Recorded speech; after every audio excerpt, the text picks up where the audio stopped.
graduated from Rowan University in the spring of 2022 with a sports communication and media degree. I got to actually call minor league baseball and G League basketball games while I was in school. And then I graduated, and as soon as I graduated, I went to NFL Films in Mount Laurel, New Jersey. And as much as I loved that experience, I miss putting on the headsets. I decided, you know what, talk is cheap. I have a laptop that's in my house, and so 21 months later, here we are, still on YouTube, calling games and building an incredible, loving community on here with the people that I call my Philly freaks with a capital P and a capital H. We go live for every single Phillies, Sixers, and Eagles game, and we do it like old school radio play-by-play style. I'm Jason Joseph, and this is Play-by-Play with JJ. I showed a swung on barrel out to right field. Bye-bye baseball. That baby is long gone. Unbelievable. Wow. Hopefully you're all doing well, and hopefully you're all having yourselves a very fantastic day. My name is Jason Joseph. This is Play-by-Play with JJ, where we go on for all the Phillies, all the Sixers, and all the Eagles games as well. I forgot that tonight's game was delayed because they were honoring Jimmy Rollins and Ed Wade as well for getting into the Phillies Wall of Fame. And that was pretty cool. That was really awesome. I got goosebumps. I got chills. I had to listen to Jimmy's speech. Ryan Howard had some awesome things to say about Jimmy as well. And, they're brothers for life, and that makes me so happy. Grew up watching them, a lot of nostalgia just from watching the whole highlight coverage and the whole reel that was done on Jimmy. It was so cool. Can't wait to watch that documentary on YouTube when I get the chance. That'll be really awesome. But anyhow, the Phillies have a game to be played tonight. They're going to be taking on the Detroit Tigers. A lot of things have happened over the last couple of days. I did not go live yesterday because I had a lot of stuff to do, and I thought that as the day would go on, there might be more things that would unfold. And I come away from the deadline, and I say to myself, the team got better. The team certainly did address some issues, but it wasn't enough. It wasn't enough, and some could make the argument and say that it was never going to be enough. You needed to go out there. You needed to try to get the best hitter available, and that was Stephen Kwan, and they did not do that yesterday. Now, don't get me wrong, Duran is really, really good. He's really awesome, and he throws very hard. He was the closer for Minnesota for a reason. He's one of the best pitchers in baseball. I think that the Phillies got themselves one of the best arms, and you addressed an issue, and now you have an established bullpen rotation of 7, 8, and 9. And that's good. That's really good. But I would have loved it. I would have really liked it if they would have gotten another arm. I think I would have been a little bit more happy with that. But they definitely got themselves one of the best arms in all of baseball. Harrison Bader is a nice depth piece, but he's he's a little bit better than an Austin Hayes. I would say he's a little bit better, but you don't really have an everyday center fielder. In fact, he's actually not even in the lineup tonight, which I find to be a little bit weird. I didn't see anything that came out beforehand about whether or not he was even with the team yet. So if he is, I stand corrected, but I just think that that's a little bit odd, and I think that that's a little bit fishy. I'm looking at the Phillies page right now. But yeah. So a little bit underwhelmed, but yes, the Phillies did get better. The Phillies did say earlier today that Duran and Bader reported to the club. To make room for Bader, the Phillies optioned Yohan Rojas to AAA, and they also placed Daniel Robert on the 15-day IL with a right middle finger blister. Duran and Bader will wear numbers 59 and 2, respectively, and manager Rob Thompson will wear number 49. I guess that Rob was number 52. If that is correct, please let me know. Additionally, they also did say, the Phillies, about 3 hours ago, that Aaron Nola and Joe Ross would begin rehab assignments tonight with Lehigh Valley. So that's good news for Aaron Nola. You see him making progress and going back out there on the mound. No more bullpen sessions. Now he's going to be pitching in a minor league game, which I do find to be a positive note. But the Tigers are in town. With all that being said, and what did the Phillies have to do tonight? Well, I'm going to give you keys to the game right now. Ranger needs to go out there, and he needs to give you 6 to 7 strong innings of work, and he needs to just be Ranger Suarez. That guy is an athlete. That guy loves to attack the zone, and he's not going to hit you with high fastballs, but he just goes out there and he is a worker. He is basically Cliff Lee. He really is. He throws a lot of strikes. He gets hitters off balance, and that's what you love about Ranger, and he always brings a smile on his face too. I would say that that's key number 1 for me. Key number 2 is to get the offense going.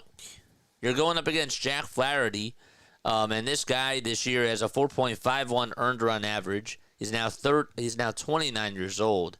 He did pitch well against the Blue Jays in his last outing.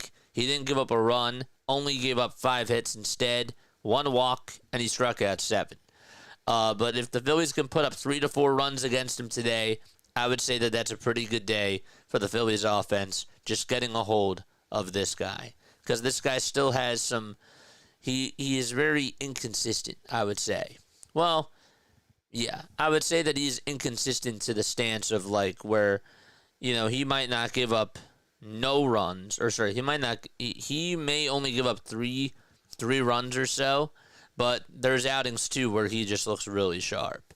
And he just looks very dominant out there. He's the type of guy that likes to go out there and dominate from the start, and then he'll start to leak oil by about the 5th or the 6th inning. So I'd say don't let the stats fool you on him, because that's just what he does. It's by the time the lineup comes around the 3rd time, that's really where he tends to struggle.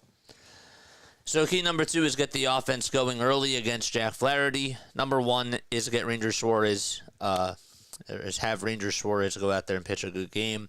And number 3 is to let Rob Thompson not get into the way of things. I think that Rob, sometimes what he does is he interferes with decisions that shouldn't be made, and he doesn't just let the game breathe for itself.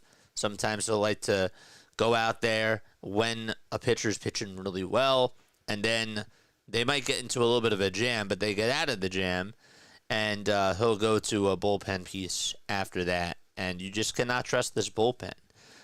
So I really want Rob to just let the starting pitching do what they're supposed to do, and if things tend to get a little bit ugly, then you got to make a quick decision. So that's really where I'm looking for Rob to succeed tonight. But let me know what you guys think about the Phillies in this live stream down below. Let me know what you think in the live chat. I would love to hear what your thoughts are. Who do you think is the standout player for today's game? I would love to hear your thoughts about that too. That'd be very, very awesome. I would say that my player for tonight, I'm going to say it's going to be Bryce Harper. I think Bryce Harper, for some reason, I just have an idea that he's going to go out there and that he's going to dominate. All right, let me get this up and running. Where is that? It's right here. Okay, and one last thing. Get the box score up. Nice. So yeah, and my final score prediction, I'm going to go 6-3 Phillies. 6-3 is my final score prediction against these Detroit Tigers. So that's my final score prediction for tonight's game. We'll get into starting lineups in about just a few moments or so, but I want to say hi to everybody that is here in chat. Quan is here. What's up, Seema Fox? What's going on, Larry? PJ is also here as well. And Bonj is also here. Haven't seen you on here in a while, my friend. Thank you for stopping by. Doug is also here too. What's up, Lou? Yeah. Let me know how you guys feel down below. I mean, I did ask in the poll question, how would you grade Dave Dombrowski for this trade deadline? You're more than welcome to answer that. But, you know, today's a good day. Today's a good day. Jimmy Rollins and Ed Wade both got honored, and the Phillies have 2 new pieces, which I am excited about. I still feel like, yes, while there's 2 things that can be true, they should have done more, but I'm also excited to see what Duran and Bader can do for this team. I think today's a good day. I do. They just got to capitalize with a win, and Ranger needs to be Ranger. What else is going on in chat? I wanted another bat, says Lou. I wanted another bat. Yeah, me too. I really wanted to try to get Stephen Kwan. I don't really know, and not who really does, how those conversations went down afterwards, if the asking price for Cleveland was too high. But Kwan stays in Cleveland, it seems, and the Phillies did not get him. So, there you have it. What's going on, CH Man LAD, says I envy your GM. Some would say here in Philly that he has been not so aggressive, and he's been very stubborn, and and then there's other people that are out there that look from the outside looking on in that would say that he's the best GM in baseball. Now, some Philly fans do still really like him, for sure, but it's like one of those things where, like when you watch the Phillies and you watch the team and you see Rojas and you see Marsh out there competing as the everyday center fielder, it's just, for years and years, the Phillies have had this problem. And it's been so eye-opening to the point where Dave has just not done anything about it. He's not addressed any of those weaknesses or those weak links, if you will. And it's been kind of frustrating, for sure, for fans of this team.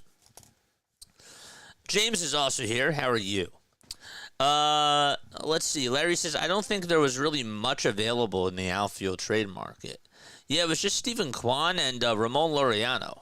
If you were to ask me who I would have liked more, Laureano or Bader, I would have taken Laureano. I personally would have done it. I think that Laureano has had a better season. And also, I know that both of them have had their injuries. But I do feel like that Ramon Laureano, when he gets hot, he can. He's just a better bat, and he's maybe not as good of a defensive player as Bader is, but I would say that Ramon Laureano is more so of a starter than Harrison Bader is right now. I'm just surprised that he's not in the lineup today. I was looking forward to watching him. He'll probably be in the lineup tomorrow, and I won't be able to watch him. But that's just how it goes. That's baseball. But if he was brought here, I expected him to be the everyday center fielder. And the fact that he's not, because it's most likely because there's a righty on the mound, well, then that to me is a little bit flawed. But yeah. Just like and subscribe, James says. Thank you, man. Thank you. I've seen you on this channel for a little bit, so I appreciate you for subscribing. I do. All right, let's get on into the Phillies starting lineup for today's game.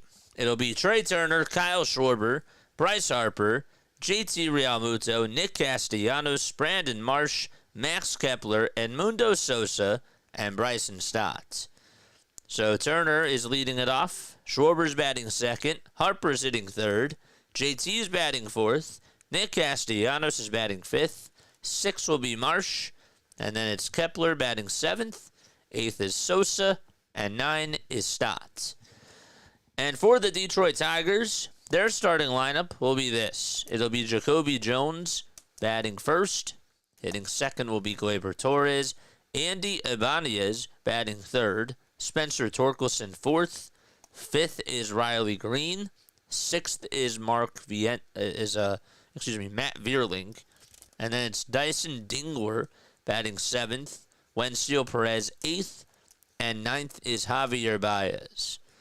So just to recap for the Tigers, they got Jones, Torres, Ibanez, Torkelson, Greene, Vierling, Dingler, Perez, and Baez. And they will be facing Ranger Suarez out there on the hill for tonight's game for Philadelphia. The Phillies are in their City Connect uniforms. They got their blue City Connect unis on. And they're ready to, I believe that the umpires are gathering together. There's Brian Walsh, who's the home plate umpire. Mark Ripperger is over at first base. Nick Marley's at second. And Vic Carapazza is over at third. Phillies have not taken the field just yet. They are about ready to do so, though, in just a few seconds. There's Brandon Marsh with his hair wet. There you go. Always has to have his hair wet. It's actually really funny to me. But it's cool. It's nice. So again, for the Tigers, it's Jones, Torres, Ibanez, Torkelson, Greene, Vierling, Dingler, Perez, and Baez. They will have Jack Flaherty out there on the mound. 6-10 record, a 4.51 ERA for Jack, and 137 strikeouts as well, along with a 1.28 whip. This is Jack. This is his 8th season. So he's started off his career with the St. Louis Cardinals, played with them from 2017 to 2023, then got traded to the Orioles at the deadline that year. Then he played with the Tigers and went on over to the Dodgers at last year's deadline, and then signed back with the Detroit Tigers after that was done. So there's Bryce Harper over at first base. We'll get you the defensive lineup right now. Ranger Suarez is on the mound. His catcher will be JT Realmuto. And then over at first base, it's Harper. At second base, you got Bryson Stott. At third, it'll be Edmundo Sosa. The shortstop is Trey Turner. Out in left field, it's Max Kepler. There's Brandon Marsh out in center. And then Nick Castellanos playing out in right field.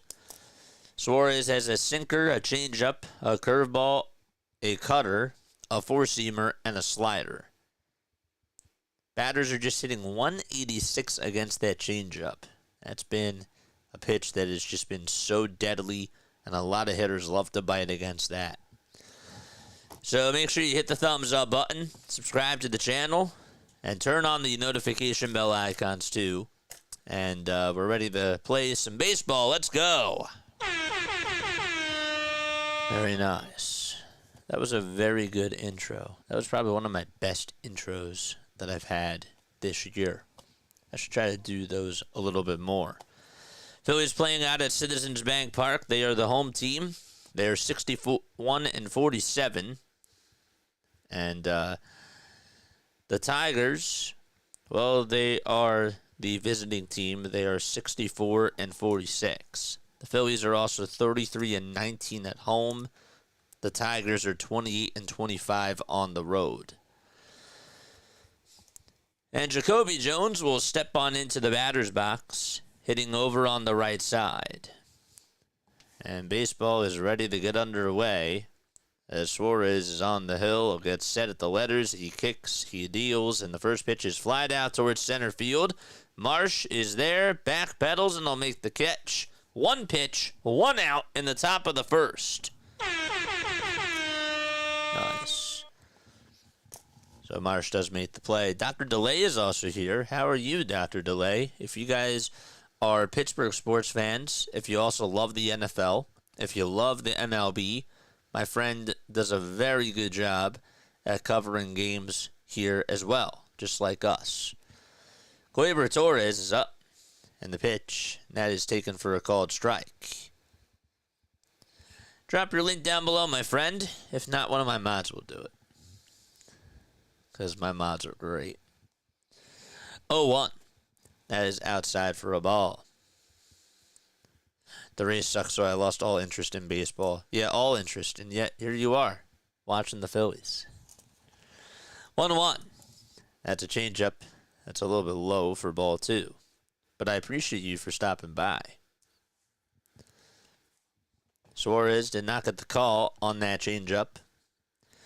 2 balls, 1 strike, and the pitch. Ground ball rolled over towards short. Turner picks it up and throws it on over to first. And there is out number 2. Jones flied out to center, and Torres grounded out to short. And Andy Ibanez will be the next man up for the Detroit Tigers.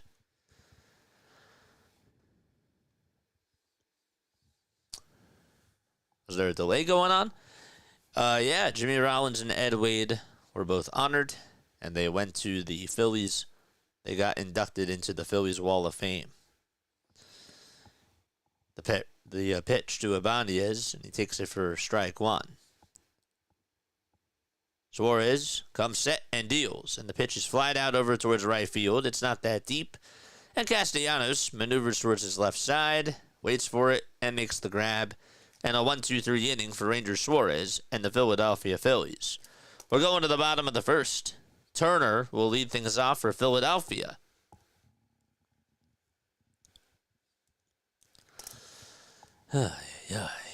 Phillies need to win. There was a ceremony. Yeah, Jimmy Rollins and Ed Wade both got honored. Nice Saturday. What's going on? What's up, Patricia? What's up, Larry? What's up, Crawley? Crawley's also here. Trey Turner will be leading it off for the Phillies, as we just mentioned, in the bottom of the first. And then you have Kyle Schwarber batting second, Bryce Harper third, JT Realmuto fourth, Nick Castellanos fifth, Brandon Marsh sixth, seventh is Max Kepler, Edmundo Sosa is eighth, and last but certainly not least, Bryson Stott batting in the 9th spot. You got the Brewers also taking on the Nationals as we look at other Major League scores. That's going to the bottom of the second. They're tied up 1-1. The game is also on Apple TV. The Royals are out in Toronto. They're going to the bottom of the first there. That should be a very good series out at the Rogers Center in Toronto. Houston is in Boston tonight. That game also just got started. It's in the top of the first. Carlos Correa is back as a Houston Astro. Won a World Series with them and was a 2-time All-Star. Then he signed with the Twins. Now he's back with Houston. The Twins are in Cleveland taking on the Guardians. They're in the bottom of the first. Yankees and Marlins just got started too. And the Mets are hosting the Giants. They just played each other last weekend. So here comes Trey Turner. Jack Flaherty on the mound for the Tigers. And the first pitch is low and outside for ball 1. The Cubs beat the O's today 1-0. The Reds also won against the Atlanta Braves 3-2.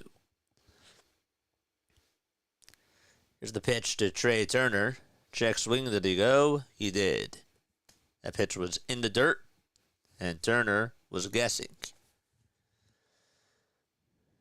Got the Dodgers taking on the Rays at 7:35. Pittsburgh out in Colorado at 8:10 p.m. as well. 1-1 pitch to Turner, and that's off the plate for ball 2. And later tonight at 10:05, it'll be the Diamondbacks out in Sacramento taking on the Athletics. The White Sox will be playing against the LA Angels at 9:38. You got the Cardinals against the Padres at 9:40. And the Texas Rangers taking on the Seattle Mariners at 10:10 p.m. Eastern Time. So those are all your scores and the schedule for the rest of tonight's games.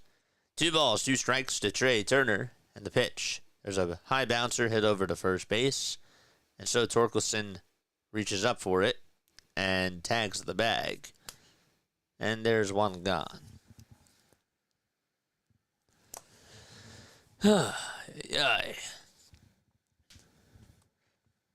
What else is Chad talking about? Kyle Schwarber is up. He's batting .253 on the season, and the pitch that he takes is down for a ball. I forgot to change the emotes. I'm sorry, guys. I'll do that during the break. Schwarber with 37 home runs, 86 RBI as well. And the 1-0 pitch that he takes is at the knees for strike one. That was a slider. Deadline is over now. Time to start winning games once more, says Juan. The 1-1 pitch, just a little bit off the plate for ball two. It was a good knuckle curve thrown by Jack Flaherty. 2 balls, 1 strike. We're in the bottom of the first. Nobody on. 1 out. No score between the Phillies and the Tigers. The 2-1 pitch. That's a fastball at 94 at the knees for strike 2. Love the City Connect batting gloves that Schwarber is wearing. 2-2 pitch. It's inside and low, but they tried to see if he went around. Did he go? And they say that he did. Schwarber's arguing with Vic Carapazza. And there is out number 2. He did not think that he went. And when Kyle Schwarber says that, it's usually right. That time, though, that was pretty close. Schwarber was like, no, you got to be kidding me. It's like, come on, man. And Rob was chirping in the dugout. Here comes Bryce Harper. And Harper taps this pitch over towards the left side of the mound. Not going to get to the pitcher, but the third baseman has it. Throws it over to first. And it's in time for out number 3. That was hit towards the left side of Jack Flaherty. He just could not get there. Thought maybe it was going to die as it rolled slower. But the third baseman got it. And the throw to first was in plenty of time. 1, 2, 3, go the Phillies. And we are going to the top of the second. No score out at Citizens Bank Park. Okay. Definitely one of your best. Yeah. That was very structured. It was. It was very structured.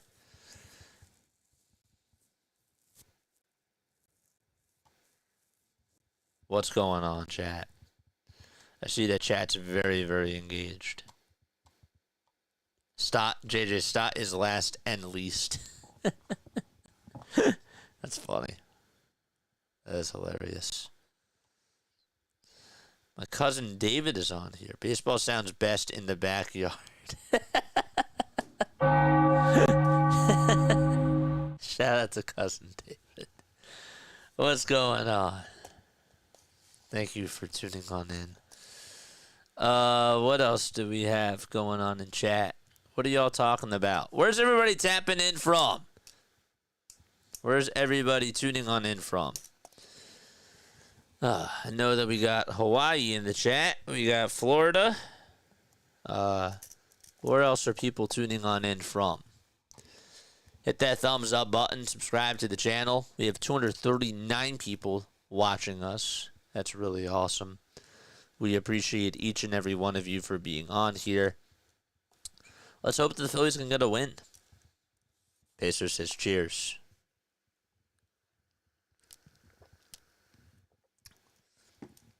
I always appreciate when you guys say that because that reminds me to drink water. Because I tend to forget to do that sometimes. So that's sort of like a key word for that. Ranger Suarez back out there for his second inning of work. 7 pitches thrown in the first. And the first pitch in the second is outside to Spencer Torkelson. Right-handed hitter, playing over at first base.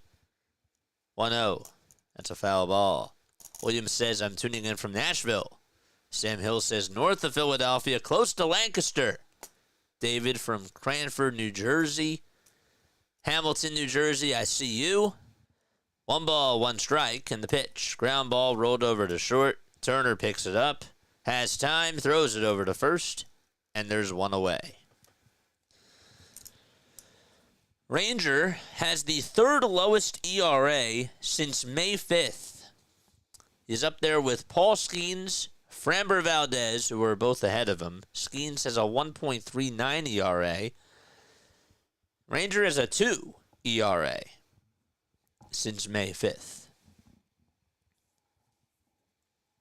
1 ball, no strikes. That's to Riley Greene. Greene has been an incredible hitter for this Tigers team. He's their face of the franchise, along with Tariq Skubal.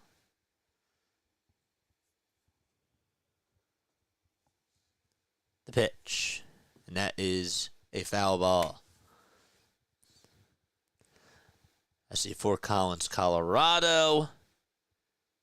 Nashville. Shout out to Nashville. That's awesome. 1 ball, 1 strike. And the 1-1 is going to be grounded over to first. Harper plays it on the hop. And all he has to do is walk towards the bag and get the second out himself. It took him about 4 steps to get there. So there's 2 away. Torkelson grounded out to short. And Greene grounded out to first. Here comes former Philly Matt Vierlink. Guys, remember the car insurance commercials that he was on? 2 away, top of the second. And the pitch. That's on the outside edge for a strike. Was a part of the 2022 Phillies roster that went to the World Series. The ball is 1 strike, and the 0-1. This one's popped up over towards the third base side in foul territory. Sosa gives it a look, and he won't have any room to make the catch. I don't know who that was in the Tigers dugout, but Sosa went over towards the stairwell, and one of the players said, "Get out of here." That's funny. Sosa said, "I'm not going anywhere. Gotta make the catch." No balls, 2 strikes. The 0-2 on the way. That's up high and outside for a ball. I'll never forget, one of my favorite Matt Vierling highlights is when he hit a game-tying home run against the Milwaukee Brewers off of Josh Hader. 1-2. And that is taken down for ball 2. And then Alec Boehm gave the Phillies the lead. 3-2. And he had a solo homer off of Bader as well.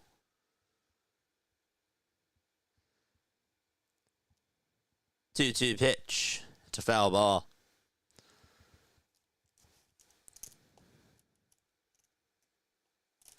Tuning in from Narnia. That's funny. 2-2. That's up high for ball 3. You got me on that one. That was great. That pitch was just a little bit high. Not by much. 3-2 is the count. Ranger is going to get the signs from JT. But I believe that he just called for time because they're showing Dyson Dingler in the on-deck circle. Never mind. Here's the 3-2 pitch. It's a foul ball.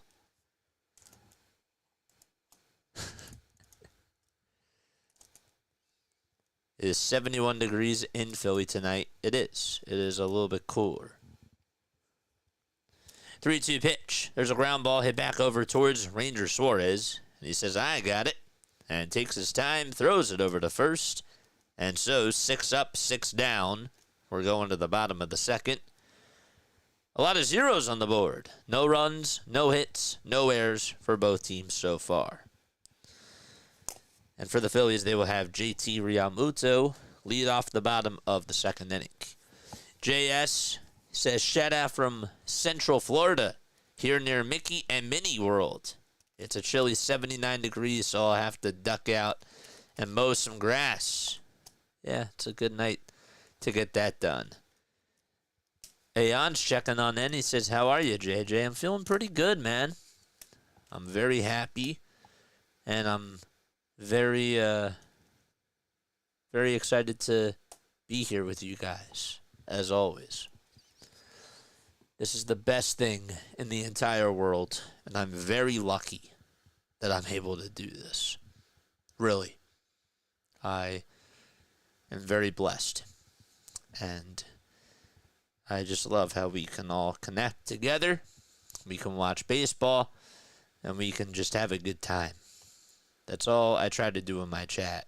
Just have fun, and be civil, be good, and just don't be a problem.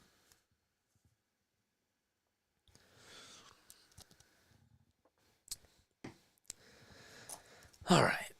If you did not answer the poll question, please feel free to do that right now. And let me know what you guys think about the moves that were made yesterday and the day before that. But do you like the moves? Do you feel like that this now puts the Phillies in the contender title, if you will? The contender category? Maybe that's a better way of phrasing it. Or are they still where they are? Did your thoughts not change? JT is coming up as he chokes up on the bat a little bit. And Jack Flaherty winds up and fires. And swung on and missed. 89 games this year for JT. A 270 average. He's been hitting the ball better. 0-1 pitch. That's on the outside edge at the knees for strike 2. No balls, 2 strikes.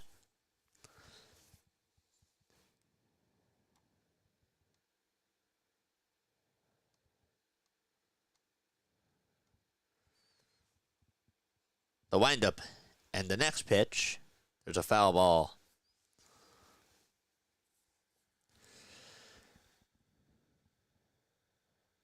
Fort Collins, Colorado.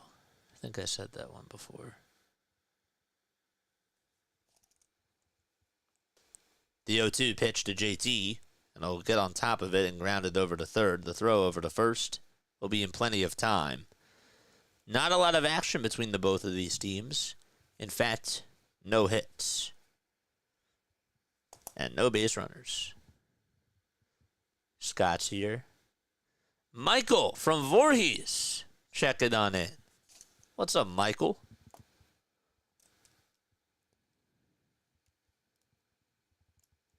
Bottom of the second, 1 away. Castellanos in the batting box. And the first pitch is fouled away. The Giants just took a 1-0 lead in the top of the second against the New York Mets out at Citi Field. They have 2 runners in scoring position. The 0-1 pitch to Casty, and he chops it foul towards the third base side.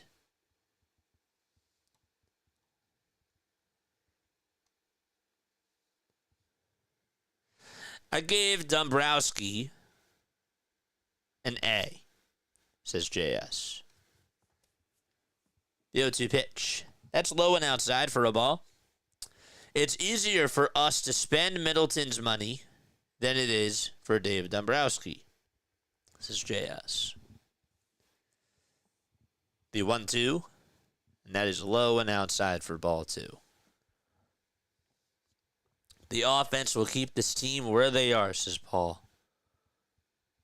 They are who they are. 2 balls, 2 strikes, and the 2-2 pitch. And Castellanos goes chasing after a knuckle curve that's in the dirt. And there is out number 2, the second strikeout of the evening for Jack Flaherty. Guess that Casty was thinking that it was going to stay above the zone because he definitely took a jab at it and got nothing but air. Marsh is due up next, and he looks at a slider, and that is at the knees for strike 1. Pitch track said that it was a little bit low, but the umpire says it's a strike. 5 homers for Brandon Marsh in 86 games. He did homer in the White Sox series. 0-1 pitch, off the plate for a ball. Marsh is now batting .262. Hitting .271 in the month of July. And the 1-1, swing and a miss. He's had 3 games in a row where he has gotten 2 hits. So he ended up going 6 for 12 in the series against the White Sox with 2 homers and 3 extra base hits.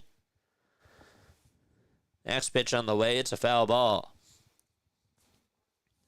24 pitches for Jack Flaherty. Jack gets the signs, winds up, and delivers, and the pitch is swung on and missed. Another knuckle curve that was inside and low. Phillies have not done a good job today with the off-speed pitch. We go to the top of the third. Nothing going on at CBP.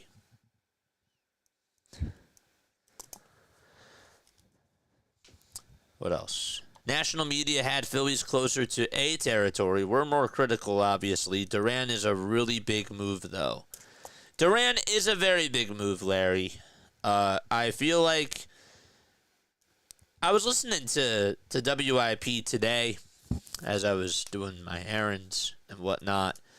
I was listening to WIP, and I thought what was interesting was during the afternoon show, shout out to them, they were talking about how if the moves were reversed, if Harrison Bader was the first move, and then Duran was the second, would that have shifted your grading on the deadline? And I thought that was sort of an interesting take, because it's like, okay, both things happened, but what if the second thing that happened was the first thing? You know, then we're like, all right, it ended better than it started. This one started off great because you got your closer. You got your 9th inning guy. You got your hard-throwing pitcher. And then you ended by getting just a depth piece in your outfield who we don't even know if he's going to be a starter every day. We don't. So I thought that was sort of an interesting conversation that they were having. Any way you slice the pie, it is what it is. It's the same result. Does it look prettier, though? If it was the other way around, I would say yes. But they are who they are.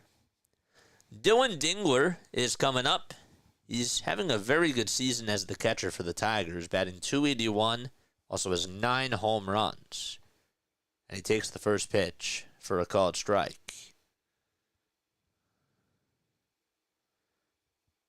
The Tigers are in the AL Central. They currently lead the AL Central by 9 games. They've won their last 4 straight games. The pitch from Ranger, and the count is now even at 1-1. Hit that thumbs up button and subscribe to the channel if you have not done so already. Here's the 1-1 pitch. It's a cutter on the inner third of the zone for strike 2.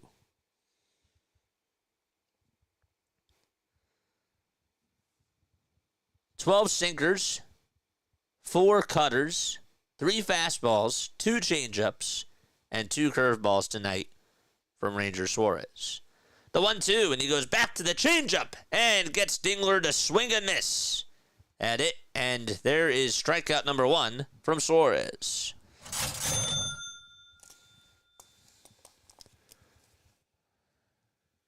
That definitely had a lot of dip to it. As soon as he released it, that thing just took a dive. And it went spiraling downwards. Perez is coming up. Wensteel Perez takes pitch number 1 outside for ball 1. Perez is a right-handed hitter. Has the bat raised above his shoulder. And the pitch that he takes is outside for ball 2.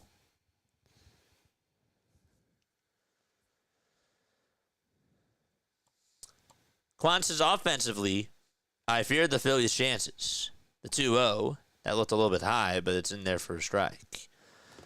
Pitching is what carries us. Our bullpen has been solidified with Duran. Duran trade was a huge win, given what was traded. Oh, yes.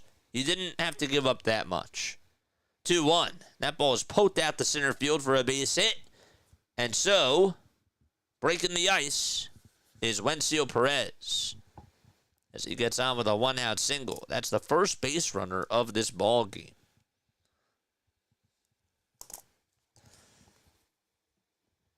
We mentioned that the Tigers are 9 games above the Guardians. The Guardians and the Royals are on a 2-game winning streak. The pitch. There's a ground ball that goes out into left field for a base hit. And stopping at second is Perez. And back-to-back singles allowed by Ranger Suarez. Javier Baez just got on. And we flip the lineup card and go back to the top of the order. We need 9 more subscribers for us to get to 6,600. Again, we thank each and every one of you for spending your time on here and for giving us support. Jahmai Jones is the next man up. And the pitch. There's a ground ball hit over to shortstop. Turner picks it up, throws it to second for 1. The throw to first, not in time. Jahmai Jones just beat out the throw. That'll put Javier Baez Wencio Perez over at third. Baez was out at second. Rob did say hold it for a second, but as soon as Calitri went on over to the phone, he said nope. He was safe. That was not worth the challenge. It's a 6-4 fielder's choice ground out. And let's reset the situation now. Top of the third, no score. Runners at the corners, 2 outs, and former Yankee Gleyber Torres is up. And Suarez will deliver from the stretch, and the pitch is outside. 50 RBI for Gleyber Torres. 1 ball, no strikes in the pitch. That's on the outside corner for a called strike. Of course, the manager for the Tigers is A.J. Hinch. Won a World Series with the Houston Astros. 1 ball, 1 strike. And the pitch outside for ball 2. A.J. Hinch is 51 years old. I didn't know this, but he won a bronze medal at the 1996 Summer Olympics before playing in the major leagues for the Oakland Athletics. And then, of course, was on the Royals, played for the Tigers, and also was a member of the Philadelphia Phillies back in 2004. The 2-1 was taken down for ball 3. Here's the 3-1 pitch, and that ball is flied out over towards deep left field, and that ball is not coming back. It is long gone. And Ranger Suarez gives up a 3-run bomb to Gleyber Torres. That's his 12th homer of the season. And the Tigers take a 3-0 lead in the top of the third and deliver the first punch.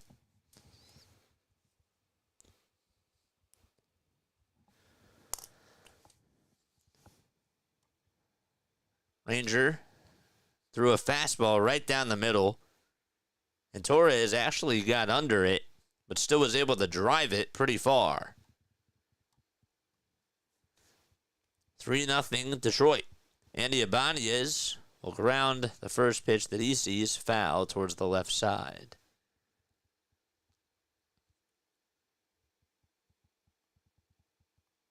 That went 404 feet. That was the 12th homer of the season for Gleyber. The pitch. And it's a 1-1 count now.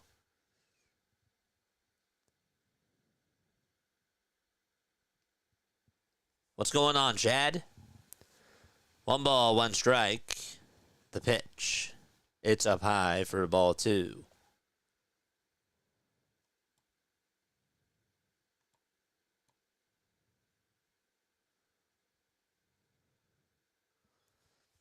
2 balls, 1 strike. The 2-1 pitch. It's flied out over towards the first base side in foul ground. Harper gives it a look and is there to make the grab. And he just got there. And we go to the bottom of the 3rd inning. Harper had to turn the glove upside down to make the catch. He sort of fell down towards his left side, too, in front of the Phillies rail. The inning is over, but 3 runs were scored by Detroit on a bomb hit by Gleyber Torres. Bottom of the 3rd coming up. Let's see if the Phillies can provide a counterpunch. So Andy Ibanez fouled out to Harper. We're going to the bottom of the 1st. Okay.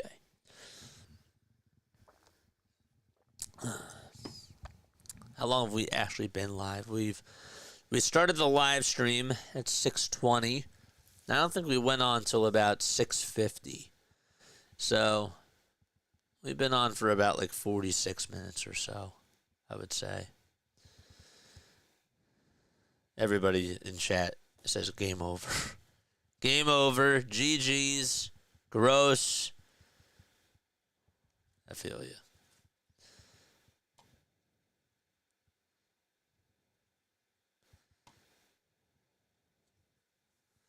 All right.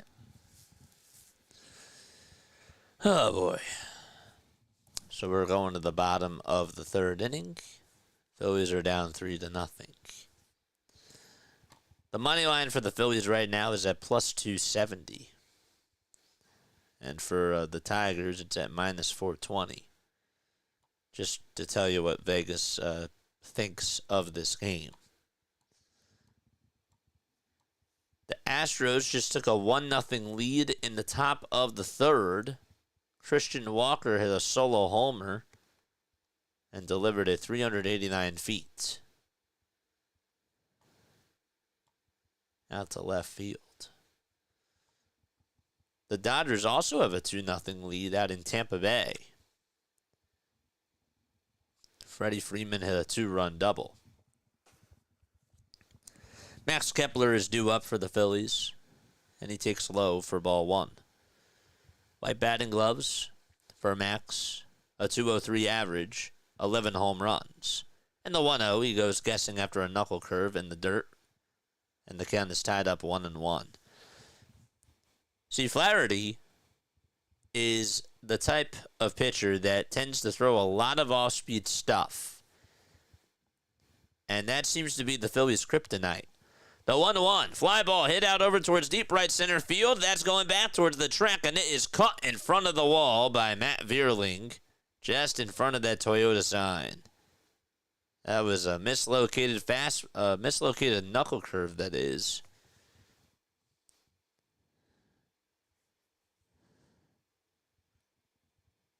And there is out number 1. It was a long out. So Vierling just got there. And then Mundo Sosa will be the next man up. Phillies still hunting for their first hit. And Sosa takes strike 1 right down the pike. No balls, 1 strike. Flaherty kicks, deals, throws it low for a ball.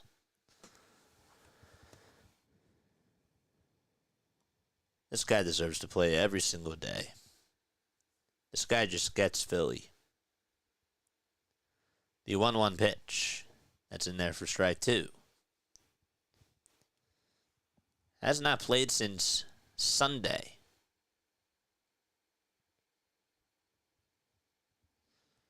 One ball, 2 strikes. Flaherty with the 1-2 pitch. And Sosa gets a piece of it and stays alive.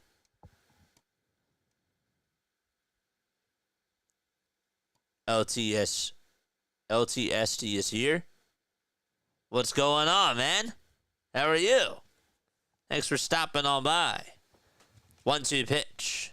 There's a foul ball hit over towards the left side. The count remains at 1-2. Marco, how'd you get your text to show up in italices.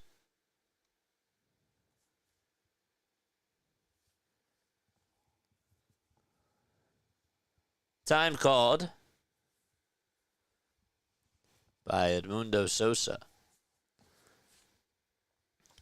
I'm alive, man. I am alive. 1-2. That's down for ball 2. Mets GM actually tries.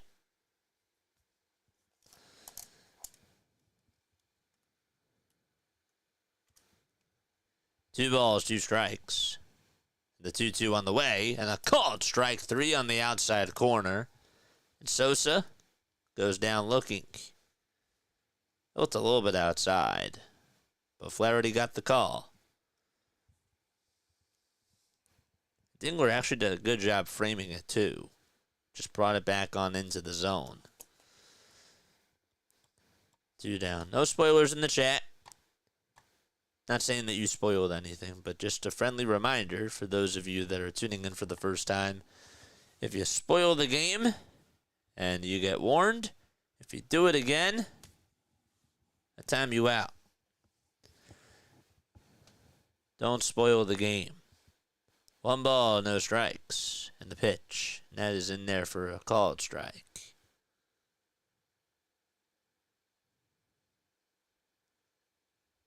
Flaherty with 37 pitches. The windup and the 1-1 outside for ball 2.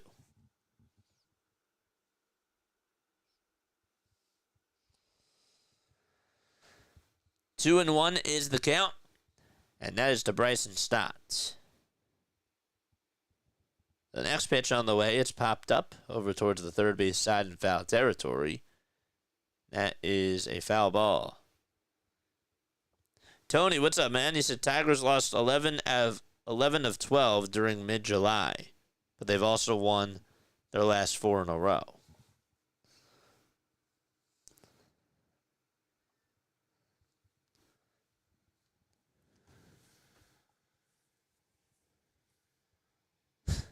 Two-two pitch. Foul ball. Please don't spoil the game for us. The team does that enough for us already.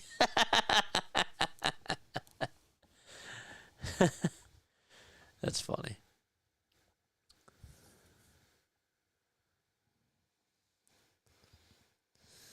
Two balls, 2 strikes to Bryson Stott, hitting just .233. And Flaherty kicks and delivers, and the count is now 3-2.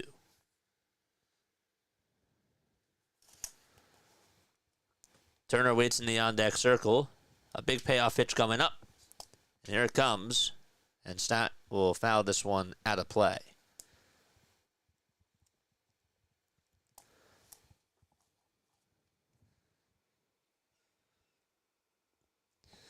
You know, Jimmy Rollins got honored tonight from the Phillies. And I'm watching the whole highlight package of Jimmy Rollins and the tribute that was made. The 3-2 is down low and inside for ball 4. I will always remember that infectious smile that he had playing out there on the diamond every single day. He always brought the energy every single day that he was out there, and he made really hard plays look so easy. His defense, I think really for a while we took his defense for granted. Here comes Trey Turner. And Turner grounds the first pitch that he sees over to short to his counterpart. And the throw to second is in time. And a 6-4 fielder's choice ends the inning. No runs, 1 man left. And we go to the top of the 4th. Tigers 3, Phillies nothing.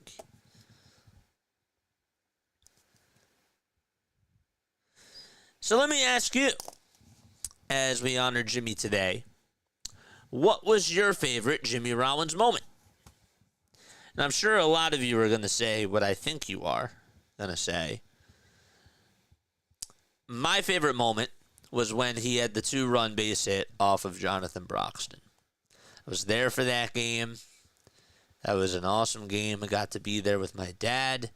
That is by far my favorite.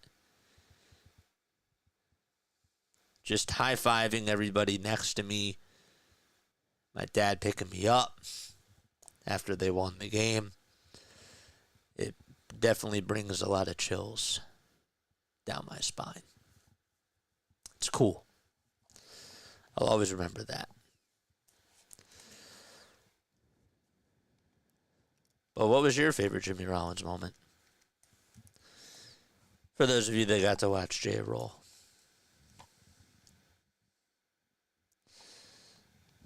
Anybody want to go? When he could hit the ball on like 8 out of 9 players of this team. Well, that was a lot of moments, my friend.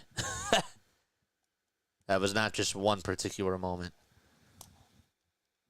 All his infield pop-ups. Oh, on the defensive side. Yeah.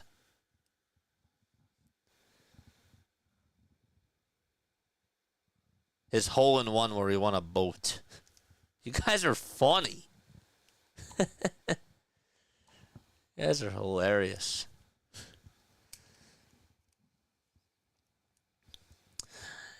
I liked it when he waved to everybody during the parade. I mean, just seeing him there just made me really happy. That was, I believe, that the first thing that my 5th grade teacher turned on was when he turned on the TV and the parade was on. I just see Jimmy Rollins smiling and on the bus and waving to everybody.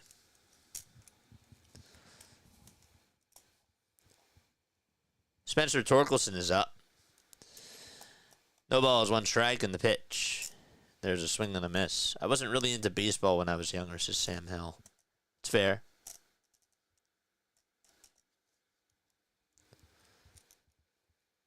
I forgive you.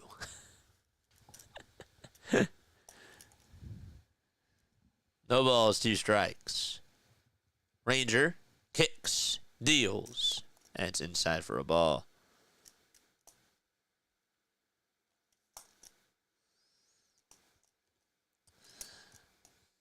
I feel that, my friend.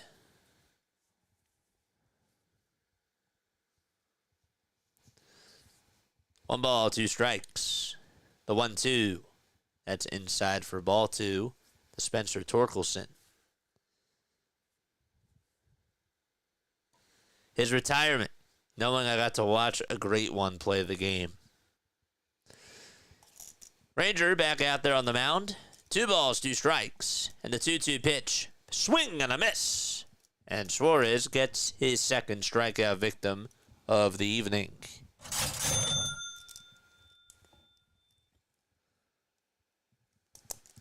JJ's 5th grade teacher, he turned on. Dude, I had an awesome 5th grade teacher. He was actually a 4th grade teacher. Shout out to Mr. Myers. And that was the only time that he taught 5th grade. That was the only year that he taught 5th grade. But he was one of my favorite teachers. 1 ball, no strikes. The pitch. And that's outside for ball 2. That's to Riley Greene. 2 balls, no strikes. Suarez kicks and delivers. And Greene will line this one over towards second base. That's to Bryson Stott. Stott was really shifted over towards that right side. And the pitch sort of jammed Spencer Torkelson on the hands. So it wasn't really a hard line drive.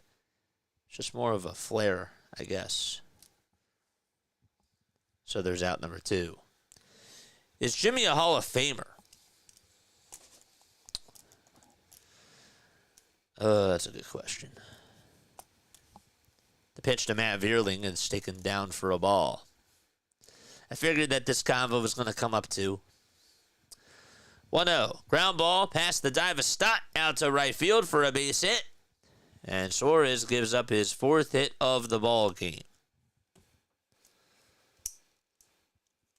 Vierling, who grounded out to Ranger in the 2nd inning, just got on with a single. Is Jimmy Rollins a Hall of Famer?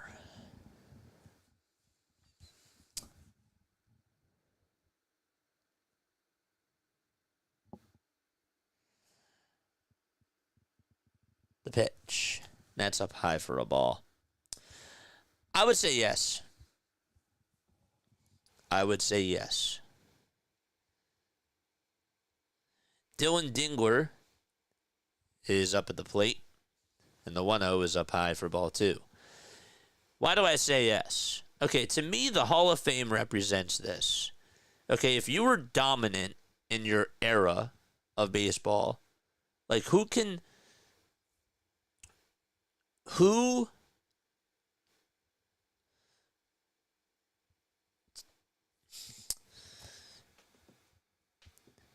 you write the Jimmy Rollins' era of baseball from, 96 to 2016?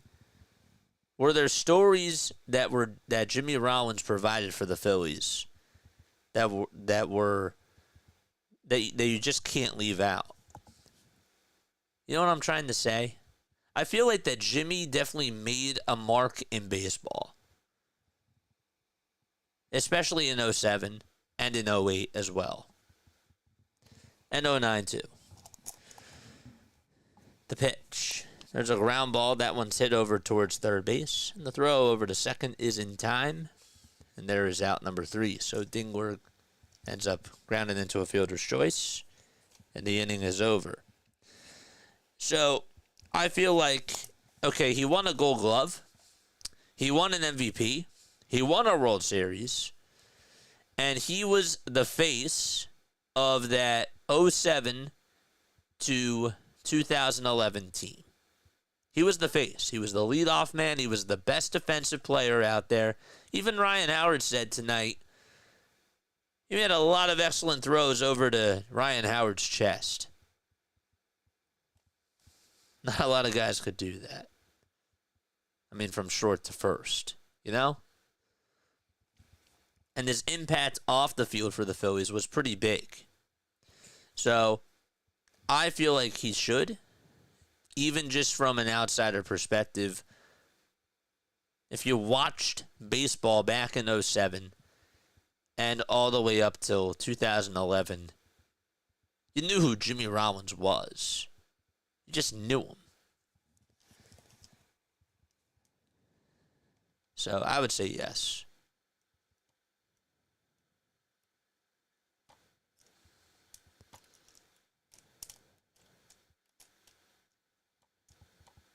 Do the Hall of Fame test. If you say, is Jimmy Rollins a Hall of Famer and hesitate, then he's not. I disagree. I think that you can get on into the Hall of Fame based on the era that you play in. I do. I had to think about it for a second because I'm thinking to myself, well, what era was he a part of? Who else was a part of that era? You know, I had to sort of think about that because I'm the type of person that if I say something, I want it to be correct. So that's why I sort of hesitated. It wasn't because I wasn't sure about it. I wanted to figure out how to phrase it. And I wanted to process the question. We're in the bottom of the 4th. Kyle Schwarber is up. And the pitch. There's a swing and a miss. But what do you guys think? Do you think that Jimmy Rollins is a Hall of Famer? And are you happy for Jimmy Rollins getting honored tonight? Because I think more so it's about his night. You know, we can talk about the Hall of Fame stuff, and that's a good question, but what this guy did for the Phillies was incredible, and that should be celebrated. No balls, 2 strikes. That's to Kyle Schwarber. And the 0-2 is in the dirt for a ball.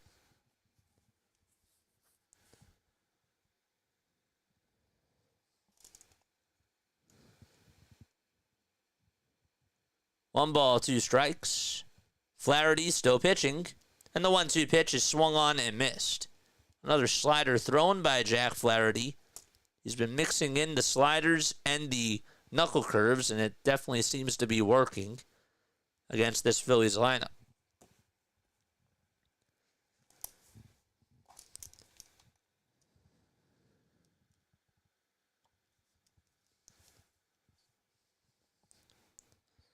Bryce Harper is coming up, and Harper takes the pitch low for a ball.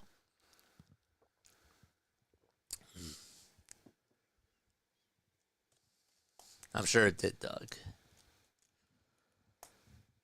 1 ball, no strikes. That's to Bryce Harper. Here's the windup and the pitch. And that is taken down for ball 2. Paul says, I've gone back and forth. He was always a Wall of Famer without a doubt. 2-0. That's down for ball 3. And just to put this out there, too, you know, just for him to get into the Wall of Fame for the Phillies, that's special. That's so special. 3-0 pitch. That's in there for a called strike. He is one of the most beloved players in this city, baseball-wise. 3 balls, 1 strike to Bryce Harper. Hitters count. Flaherty kicks and fires and throws it up high for ball 4. And Harper gets on with a 1-out walk. Okay, so the Phillies do have a base runner. And the next man up will be JT Realmuto.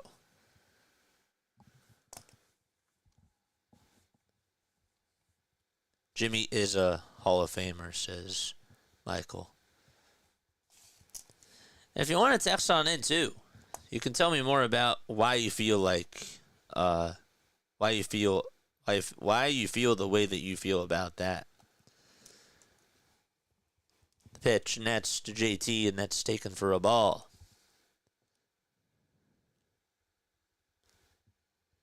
One ball, no strikes. The pitch. That's in there for a strike. And if just one player in the Hall is representing that era of Phillies baseball, it should be Jimmy. Nothing against Utley or Howard. Absolutely. Again, he was the face of that era. We can all agree on that. 1 ball, 1 strike. The pitch. And that's in there for strike 2.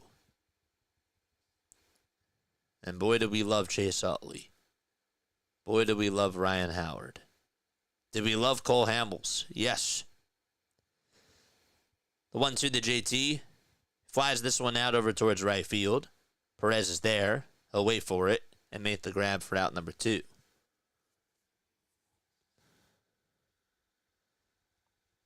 LTSD says, as a Tigers fan, I say yes, Hall of Famer all the way.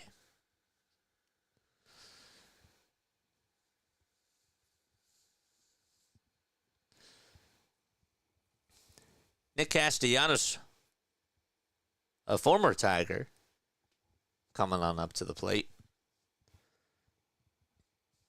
And the pitch is low and outside for a ball. Remember when Casty started off his career at third base? Feels like that happened a long time ago. 1 ball, no strikes. Flaherty kicks, delivers, and throws it outside for ball 2.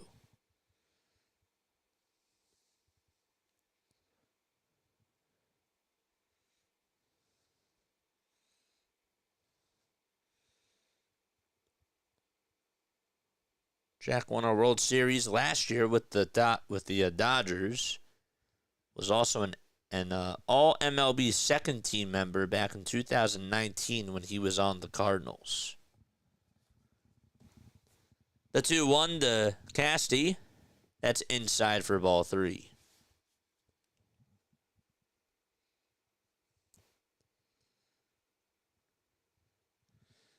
Flaherty's from LA.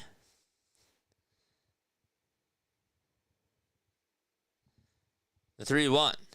There's a foul ball.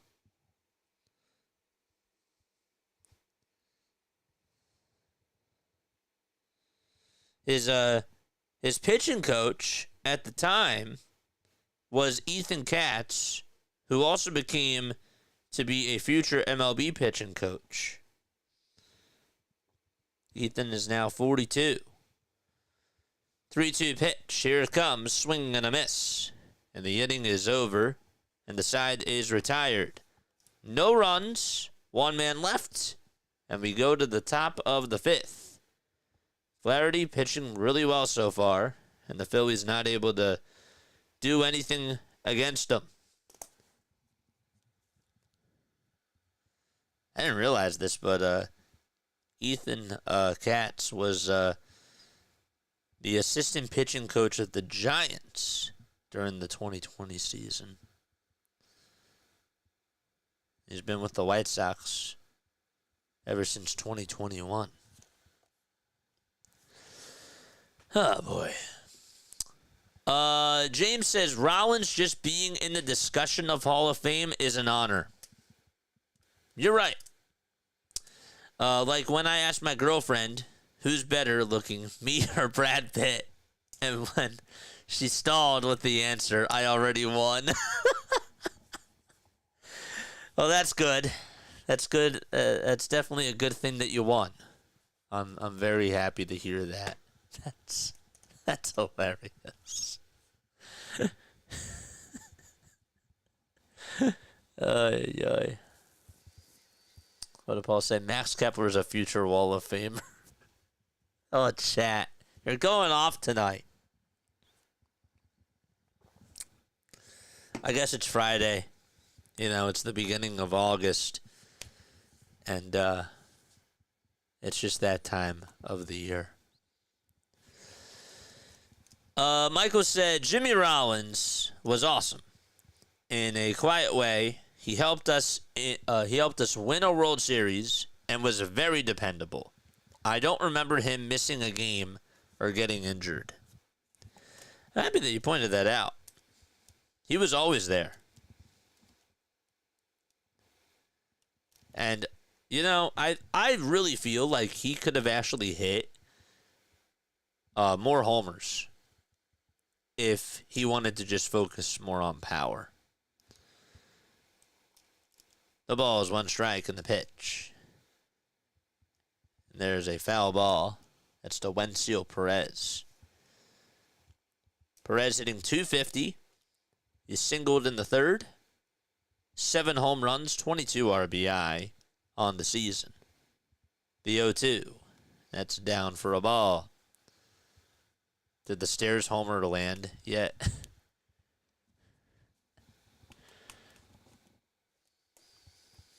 That was an iconic home run.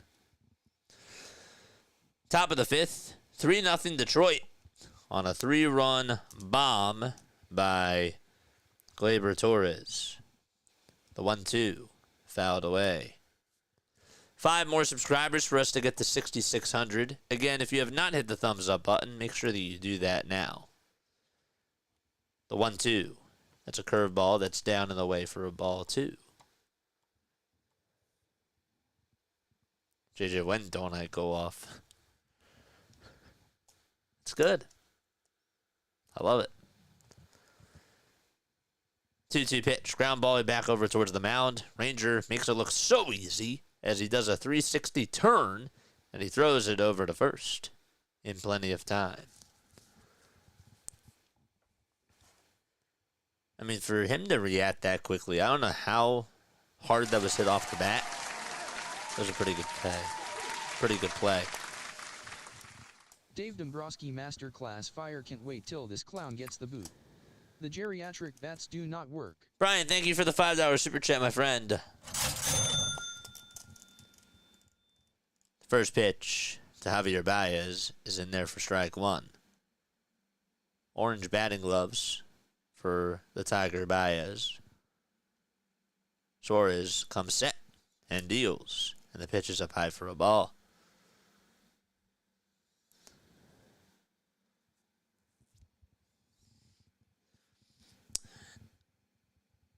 One ball, 1 strike in the pitch. And that's a foul ball.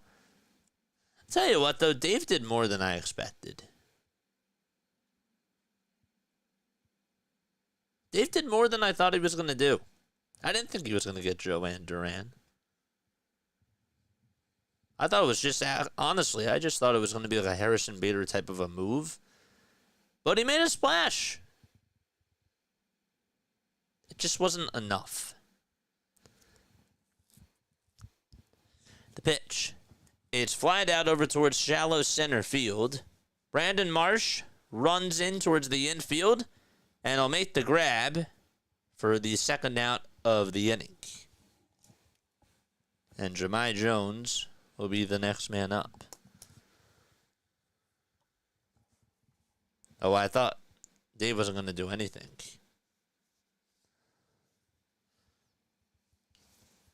Oh, I'm with you. I still think that they should bring up Crawford. Absolutely. The ball is 1 strike to Jahmai Jones. The 0-1 off the plate for a ball.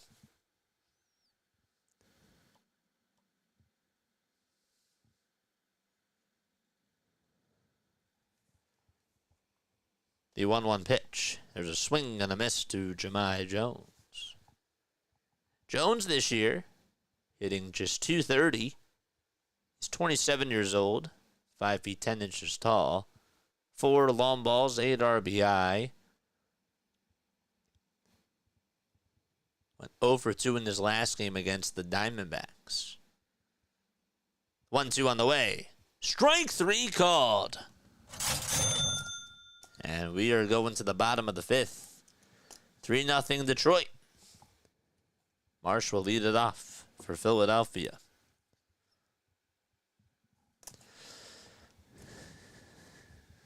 Greg Dobbs should be a Wall of Famer. Greg Dobbs is definitely not going to have to pay for another beer in Philadelphia. I'll put it to you that way.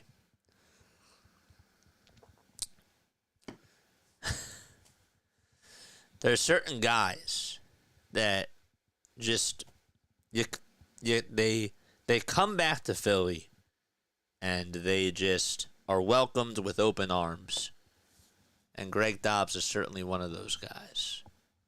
For sure.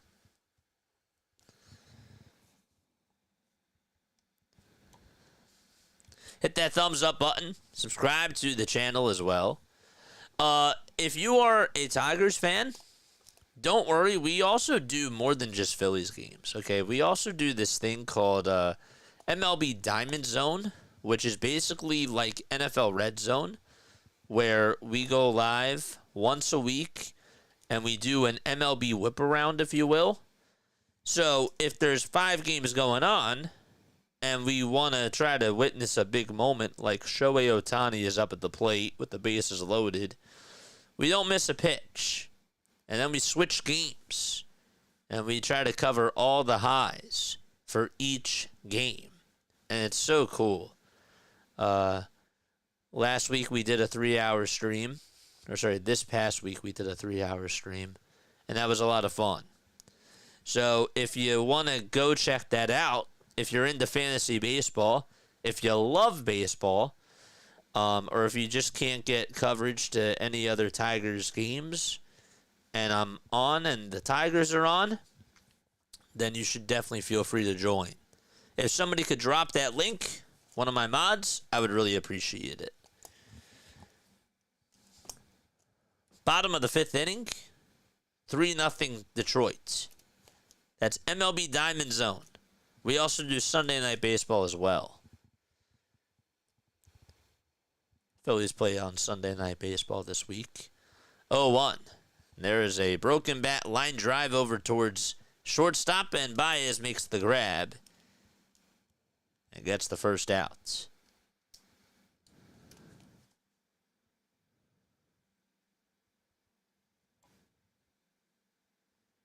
Takes time to build what? What takes time?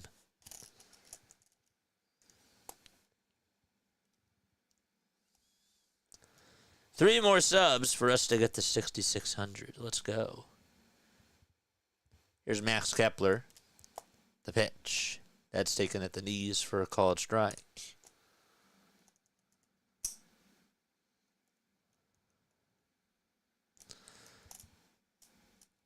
The ball is 1 strike to Max Kepler. The 0-1 ground ball hit over to first base, and the throw over towards Flaherty, who has to go cover the bag, is in plenty of time for out number 2.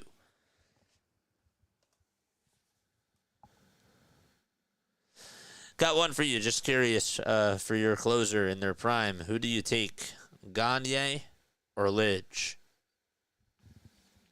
I'm biased. I take Brad Lidge. I'm biased. Gagne was awesome, though. The pitch.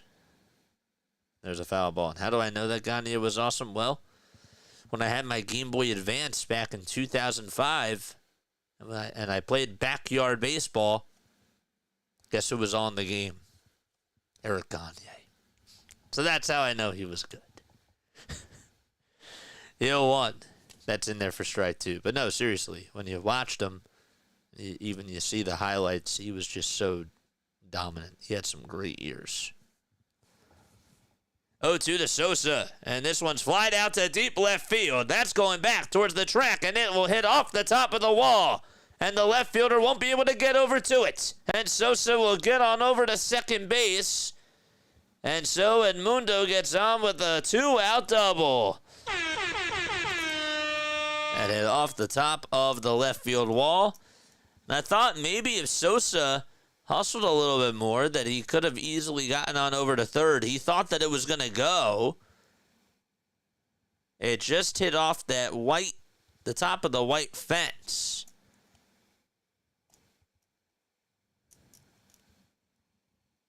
And so he is on over at second base with a double. That's with 2 outs. Dude was a monster.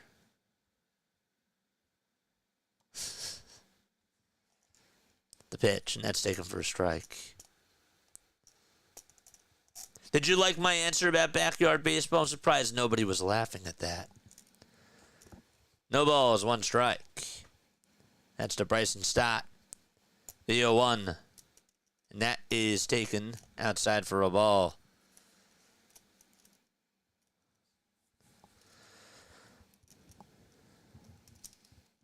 One ball, 1 strike.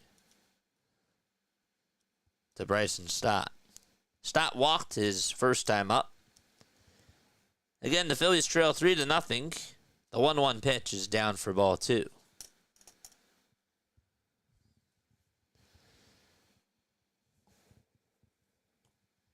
Two balls, 1 strike. 73 pitches for Jack Flaherty. Phillies trying to get on the board. The 2-1 off the plate for ball 3.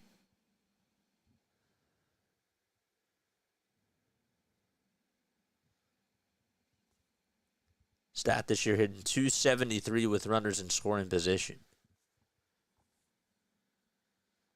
Tough crowd. 3-1. That's down for ball 4.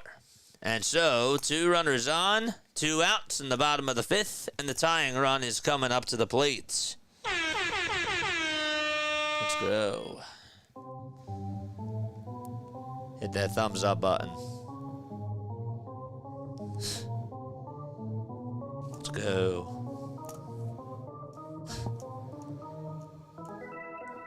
Charge! Turner is up, and the pitch is outside for ball 1. Takes it just outside. I preferred RBI baseball over hard ball.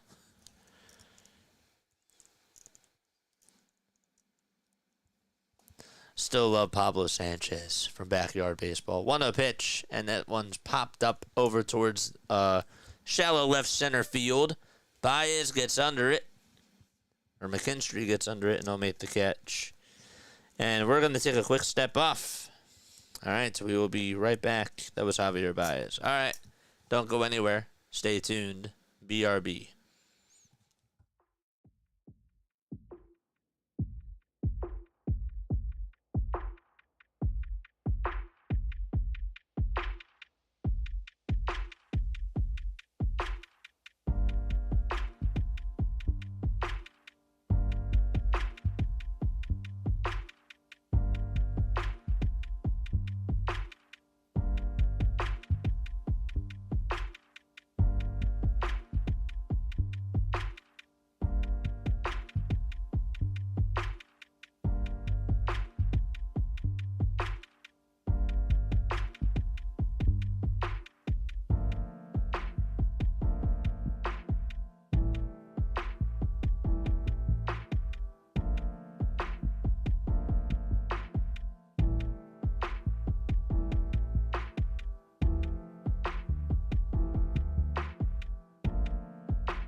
Well, Eagles 1977 says the season is over.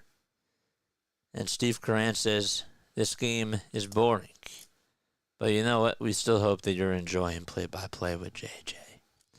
Because we bring the fire every single time that we are on the headsets. And we give it our all every single day. And we appreciate you for joining us for all the coverage. And very happy to have you guys here.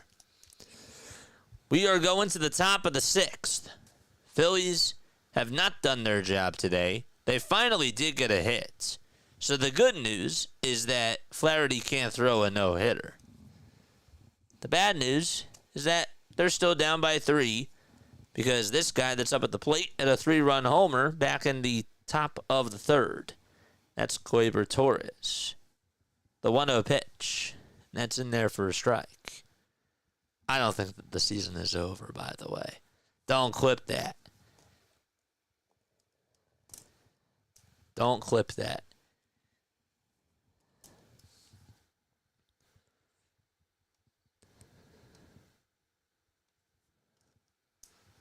Two balls, 1 strike. Here's the 2-1 pitch. That ball's popped up out over towards shallow right field. Castellanos jogs on in, and it'll make the easy grab for the first out. JJ's on the Wall of Fame for his 13-hour Diamond Zone performance. Thank you, man.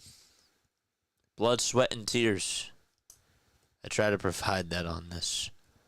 And that was one of my favorite streams. And hopefully we'll do that again later in the summer.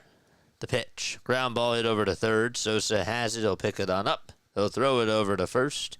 That's in time for out number 2. Feel free to go check out Diamond Zone. Again, if you are a Tigers fan, if you are a baseball fan, I don't just cover the Phillies on my channel.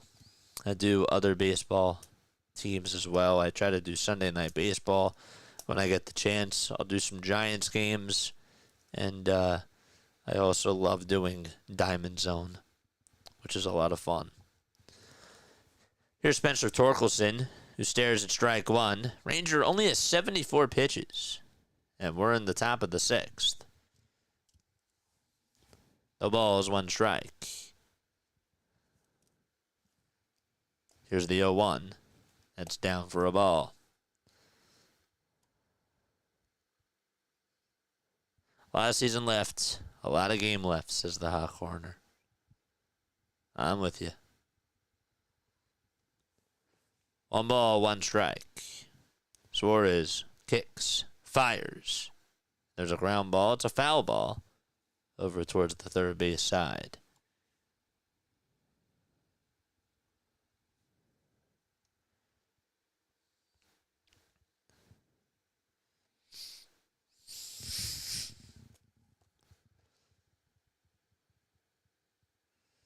Suarez gets the signs again. Comes set at the letters. And the pitch is another changeup. There's a foul ball. This is a good channel. Laid back, no flaming. Nope. No BS. Right? Nuts and bolts of what's going on in the game. And I don't have anything to hide. 1-2. That's a foul ball.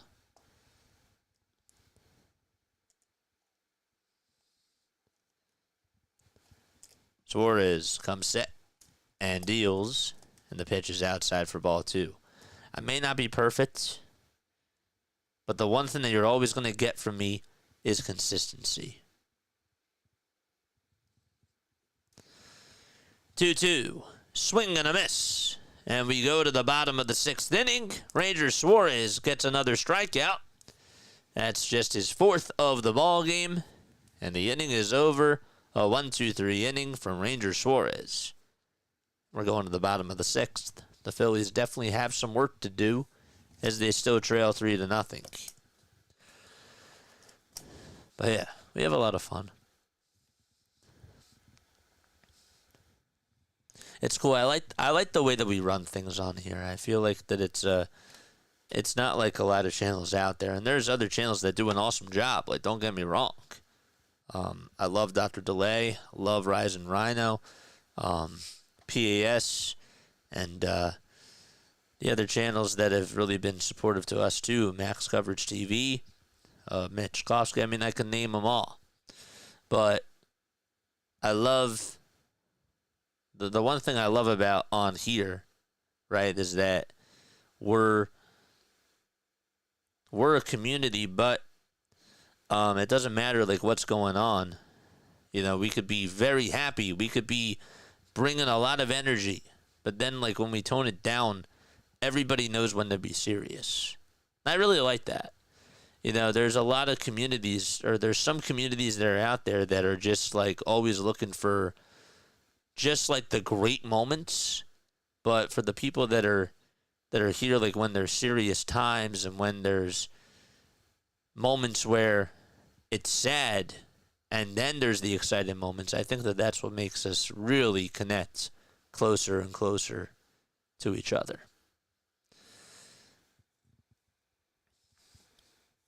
That's the cool part about it too. And you're right, it is laid back.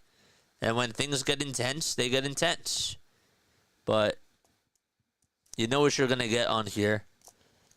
And I definitely don't want to steer you in the wrong direction. The Phillies may, but I can't control them. Here's the pitch. And there's a slider that swung on and missed for strike one to Kyle Schwarber. He's hitless in 2 at-bats. He has struck out twice. Flaherty still pitching. The 0-1. And that's taken low for a ball. The Pirates just put up 9 runs in the top of the first inning. And there's still 2 outs. Like, they're not even done yet. They're playing the Rockies. But still. The 1-1. That's down for ball 2. 9 runs on 8 hits, including a McCutchen 3-run homer and an O'Neal Cruz grand slam. The pitch on the way, foul ball.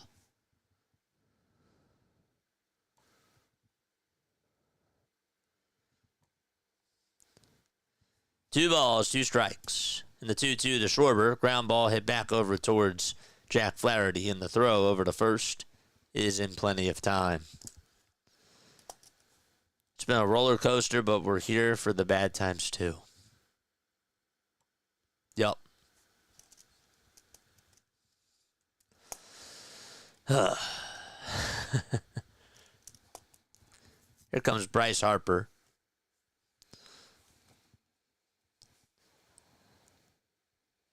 Flaherty winds up and deals. There's a foul ball. Just a reminder, we will not be on tomorrow, or I will not be on tomorrow, but I will have somebody filling on in for me. No balls, 1 strike. And the 0-1 is way up high for a ball. But then I'll be back Sunday night. Sunday night I will be back for Phillies and Tigers at 7 o'clock. The 1-1 pitch. That's way up high for ball 2. I will definitely post it in the community tab after the game is done, just to remind you all that I will not be on tomorrow. But I just wanted to give you guys a heads up that I will not be on. 2-1. And that is down for ball 3.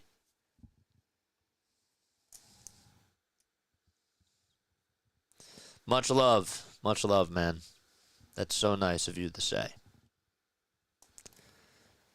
3 balls, 1 strike to Bryce Harper, and the 3-1 is on the outside corner for a called strike. Harper was tying his shoes, but now it's to stay put at the bag.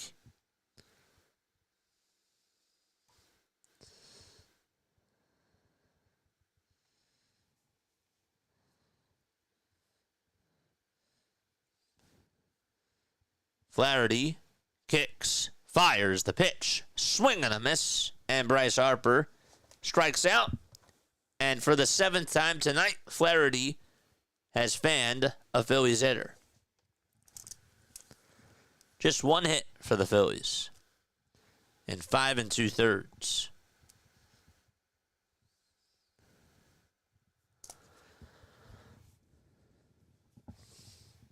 Don't forget we have Phillies trivia in the bottom of the 7th, so stay on for that too. The pitch to JT, and there's a fly ball hit out over towards right center field, but on the run is Veerling, and he tracks it down, and they'll make the catch. And so the inning is over, and we go to the 7th. Phillies down 3-0 to Detroit. Excuse me. Tigers' pen is by no means a certainty, says Tony. Yep. You know what's funny? The one thing I love about Diamond Zone is that I've been able to watch. It's forcing me to watch other teams as I'm on here. Not saying that I don't watch other teams, but I don't watch them with as much of a critical eye as I do when I am on here for Diamond Zone. And even Sunday Night Baseball too.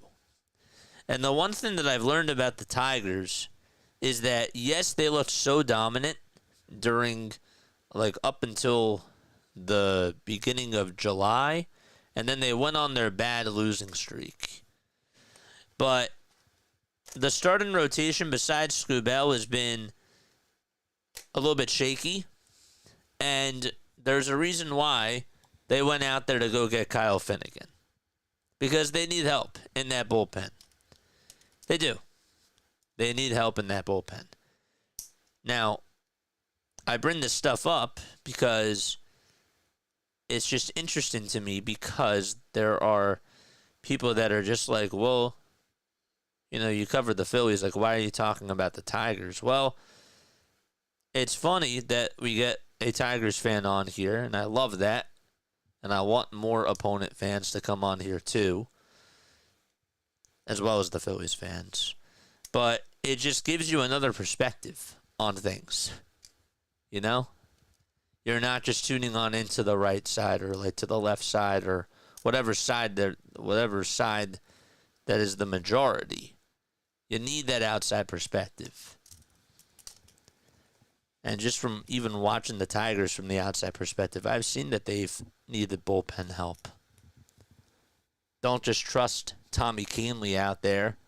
Will Vest can only do so much.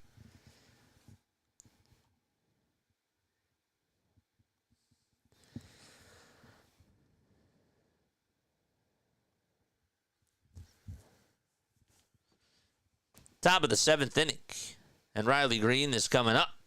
Lefty versus lefty. The pitch is inside for ball 1.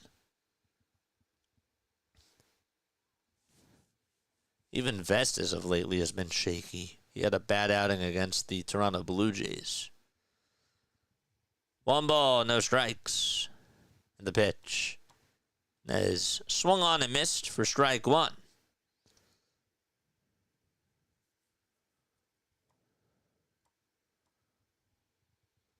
The 1-1. Swing and a miss again. Got a changeup.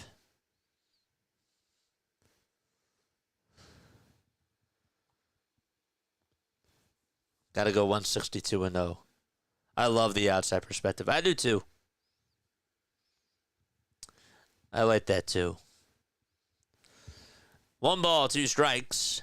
And here's the 1-2. That's down for ball 2.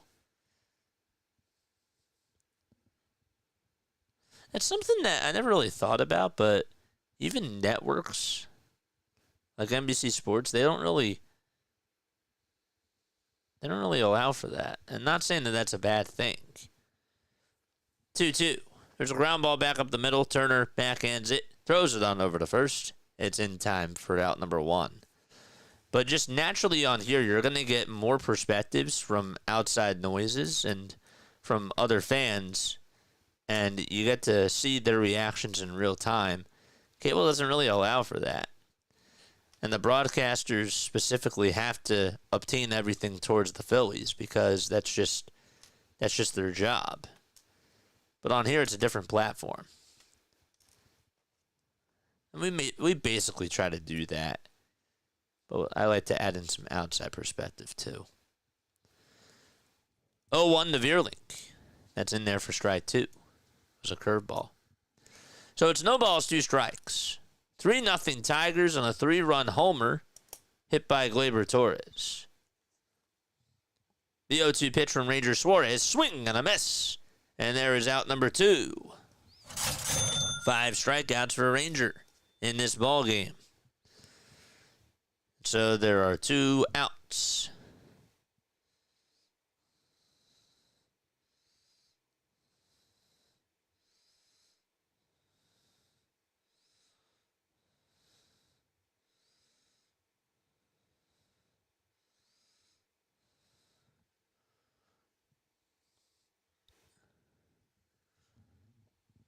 Pitch.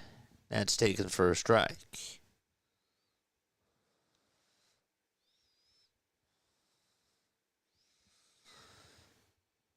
0-1 is the count. And the 0-1 pitch is down for a ball.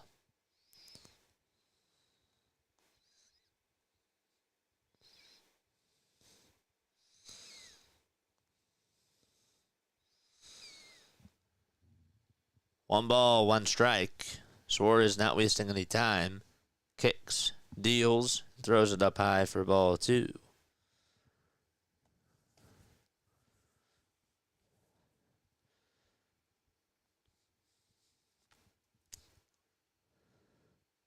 Two one. Fly ball hit out over towards right field. Castellanos there to track him down on the track.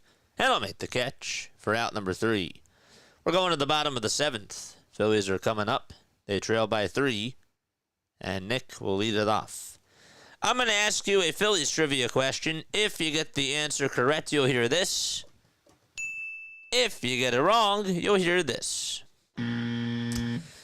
So, as Jimmy Rollins gets honored tonight, obviously we got to keep it Jimmy Rollins related.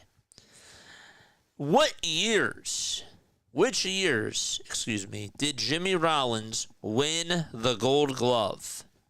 Which years?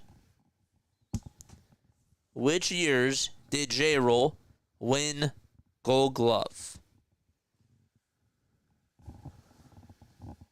2 more subs till we get to 6,600. Oh, we're so close. Which years?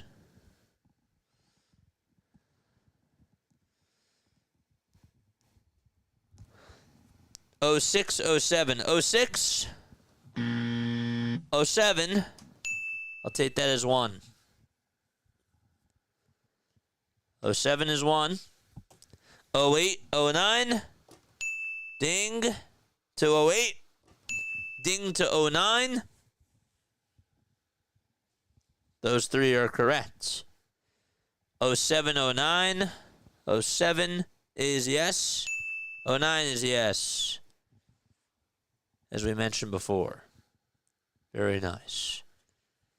'09.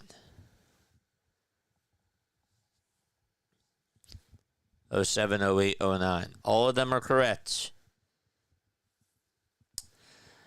But there's one more. 2012. That is correct. Good job, Michael. Good job. So J-Roll won the Gold Glove Award in '07, '08, '09, and 2012. Good job. Nick Castellanos is coming up to the plate. Flaherty with 89 pitches. The pitch on the way is swing and a miss. That is correct. Even in 2012. Yep, I was waiting for that one last year. Wasn't going to say it. 0-1. Swing and a miss. And the count is 0-2.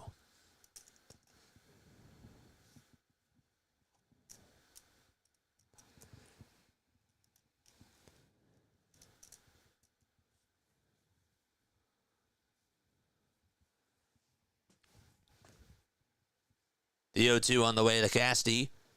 He flies that one foul.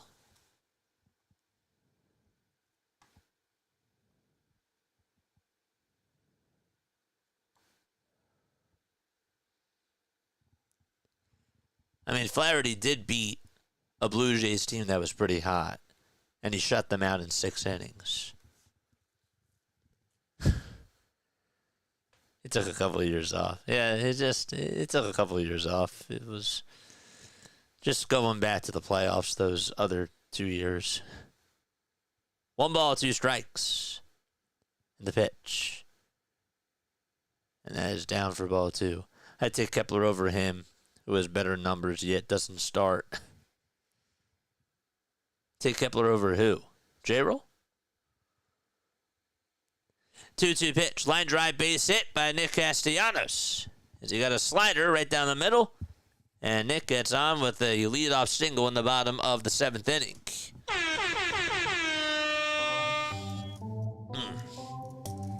Let's go. JJ, it's about to be a complete game shutout. Yeah, he's at 95 pitches, my friend. He won't stay out there for the rest of the game. Charge! As a matter of fact, he's getting pulled right now. So, there you go, Brian. All right, so we got a call to the bullpen. All right. That's it for Jack Flaherty. And the Tigers will go to their pen. Keep it clean in the chat.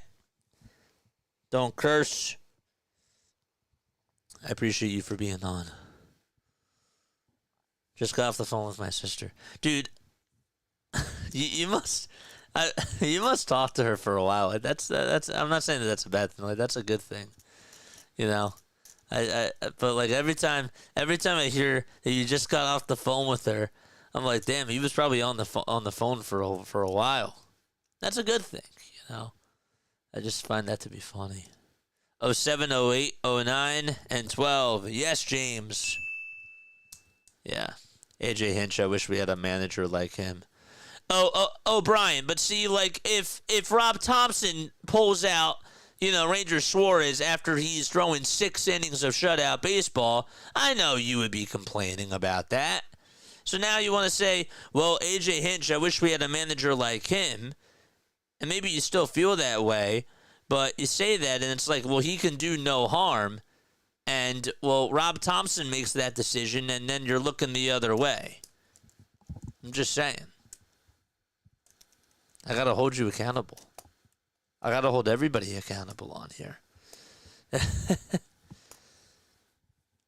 I don't talk to her very often, so we usually need a while to catch up. I got you. That's awesome. That's really awesome. I just find that to be funny. But that's cool. Tyler Holton is going to go out there to pitch. He has a 3.4 ERA, 53 innings, 46 strikeouts, 9 walks allowed. And he will be out there on the mound pitching for the Tigers. Just saying, good job, JJ. I got to hold everybody accountable, man. That's just what I do. I got to call it like it is. And it's not just Brian. Like, I'm sure that there's other people out there, too. Yeah, be nice in the chat. Let's go. Otto Kemp is up at the plate. And the pitch from Holton. That's in there for a strike. I didn't see what was going on, but keep it clean.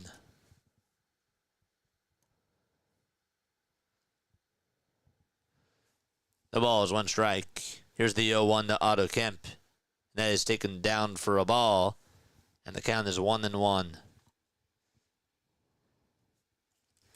Harrison Bader is in the on-deck circle for Philadelphia. 1 ball, 1 strike to Otto Kemp. Here's the 1-1, swing and a miss.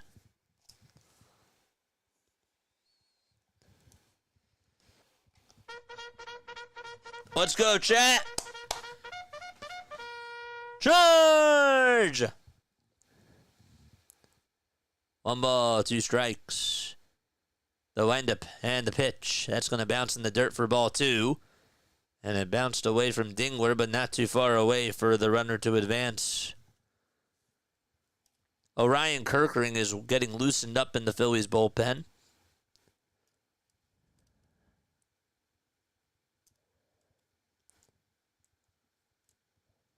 Holton will deliver from the stretch. He looks back at first. Now back to the plate. And the 2-2. And that is popped up out over towards right field. That's going to get down for a base hit, though. Round in second, going over to third is Castellanos. And the Phillies have 2 runners on base, just like that. Let's go.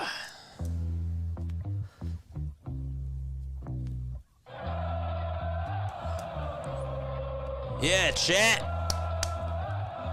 Phillies showing some signs of life. And Harrison Bader will make his Phillies debut right now. And time will be called on the mound. Fans starting to come alive at Citizens Bank Park. And the pitching coach is going to go out there to try to settle down Holton.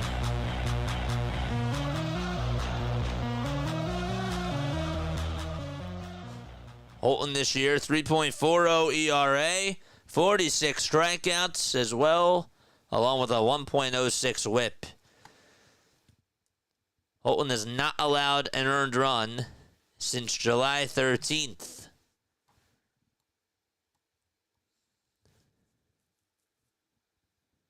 He had a 1.15 ERA in the month of July in 15 2/3.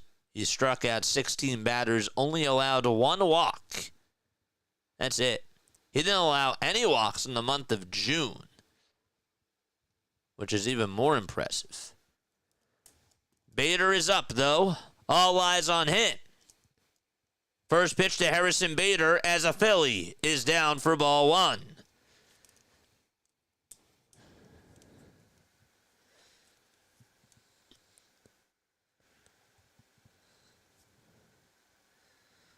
Back-to-back singles for Philadelphia. Nobody out.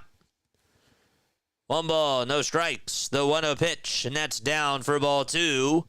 And Holton behind in the count already.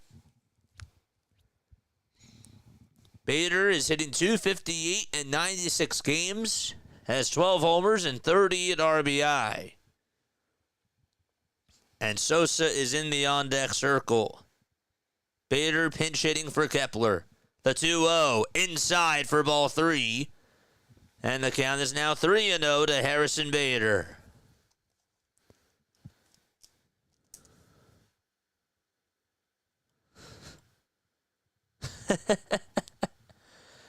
Three-0 pitch outside for ball 4, and that's going to load the bases for Philadelphia. So Bader's at first, Kemp's at second, and Castellanos at third. And there's the Philly fanatic making his entrance into the crowd. Edmundo Sosa is coming up.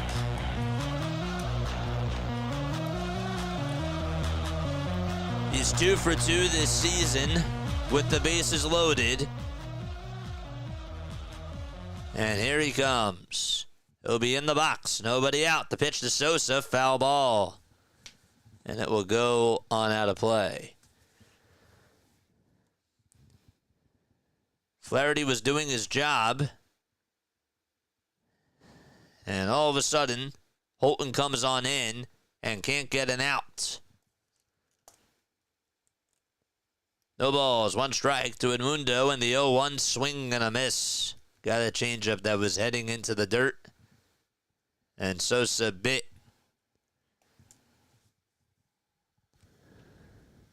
Don't forget to like, don't forget to subscribe to the channel as well.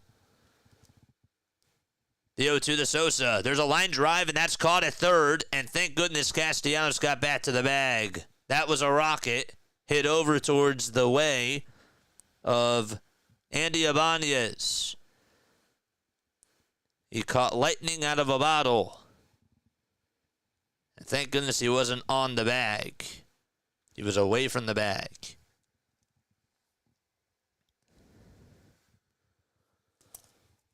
So a big out for the Tigers.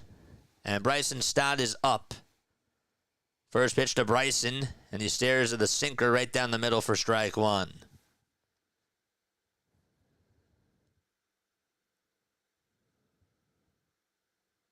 Darth Bader. That's funny.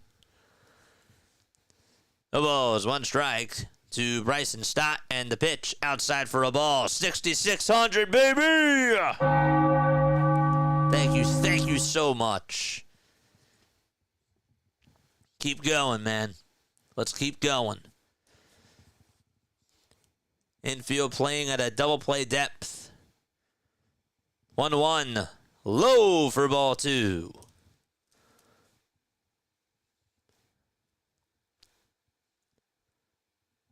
In the on-deck circle, it's Trey Turner.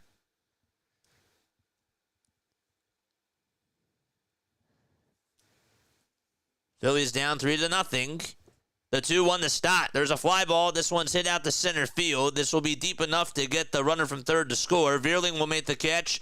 The throw is cut off over at short, and the Phillies are finally on the board. An RBI sacrifice fly from Bryson Stott.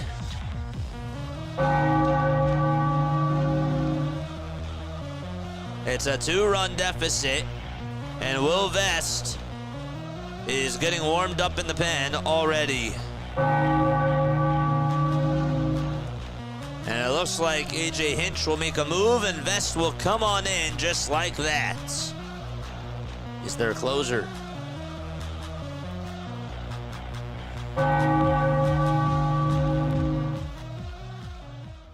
All right.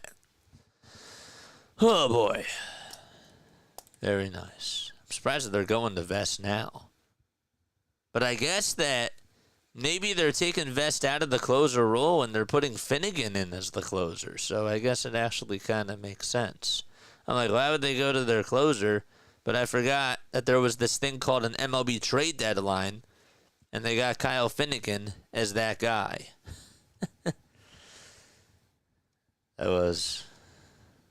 darn. Can I retract my sub?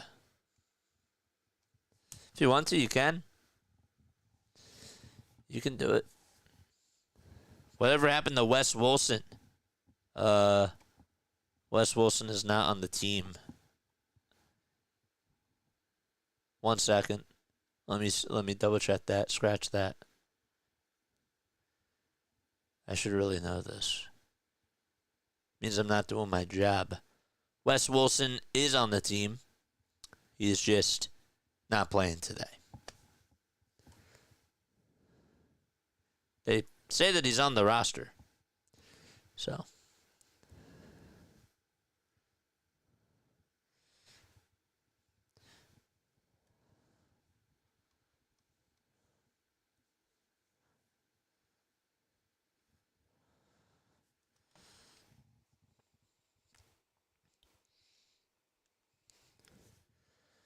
Will Vest is coming on into the game. The tying run's over at first. Phillies are down 3-1. It was a 3-0 game for a while, and Bryson Stott hit a sac fly.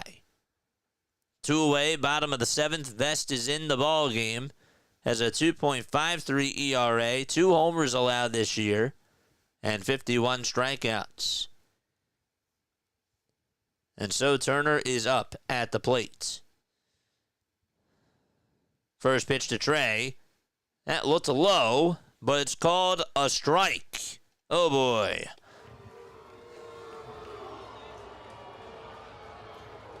No balls, 1 strike to Trey Turner.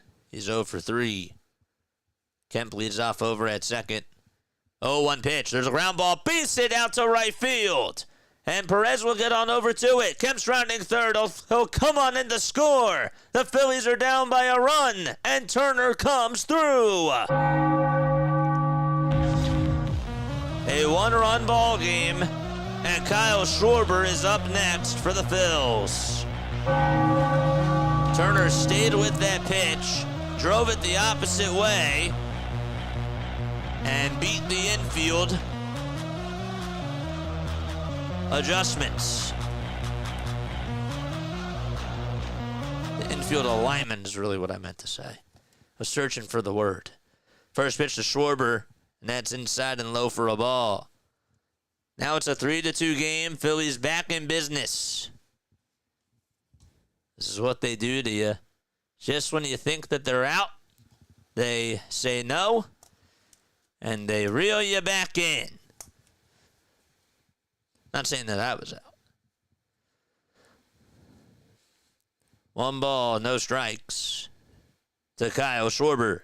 The 1-0 on the way. Line drive, base hit out to right field again. Rounding third is Bader. He'll come in to score. And the Phillies come all the way back from the dead to tie the game.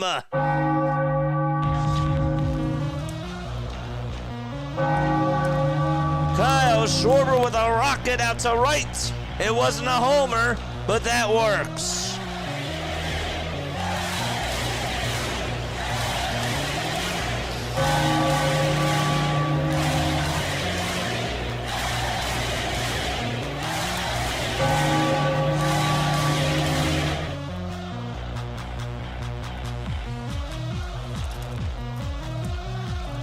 Bryce Harper is up at the plate. Big at bat for him. And the first pitch was right down Broad Street at 96. And he stared all the way and left the bat on his shoulder for strike 1. He's 0 for 2. He walked in the 4th. The pitch to Harper. It's up high and inside for... Thought it was a ball. That was called a strike. Wow. I stand corrected. It's 0-2 to Harper, even though it looked like it was a ball. 0-2 on the way. Check swing. Did he go? He did not. And the count is 1-2. I can't believe that that was called a strike. Brian Walsh, the home plate umpire. The 1-2 to Harper, and he holds his horses. Did not go after the slider in the dirt.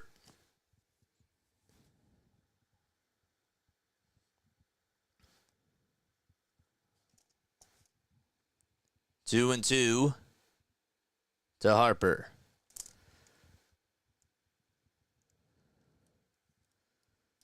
The pitch to Bryce. Down for ball 3. And the count is now full. Up next is JT Realmuto. It was a 0-2 count. And the count is full to Harper. What's he going to get here? What's he looking for? We'll see. Best gets the signs of the letters. The 3-2 on the way. Check swing. Did Harper go? And they say that he did go. And Harper is animated. Here comes Rob Thompson out there. Vic Carapazza over at third has had some controversial calls. Dusty Wathan is chirping over at Carapazza. And the fans are booing here at Citizens Bank Park. Harper goes back to the dugout. Rob is still out there chirping. And he's looking to get an explanation on things. Not yelling, but he's just talking to Vic Carapazza. And so the inning is over just like that. And we go to the top of the 8th inning. Let's see if he went. That was close. That was close. But regardless, we're going to the 8th inning. I'll tell you one thing for sure. And this is not on Carapazza, but Brian Walsh's call on that second pitch really was egregious. That was an egregious call, for sure. It's 3-3, though. The Phillies tie it up, and we go to the top of the 8th inning. All tied up 3-3. That pitch that was called a strike was a bad call. That was the second pitch of that at-bat. Crazy.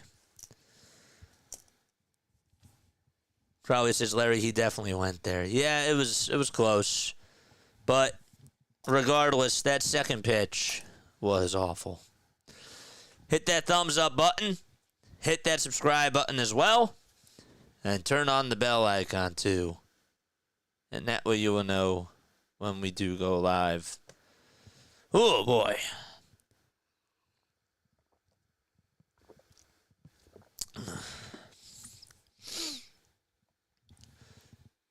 So we're going to the top of the 8th. Wencio Perez will lead it off. It'll be 8, 9, and 1 due up in the batting order.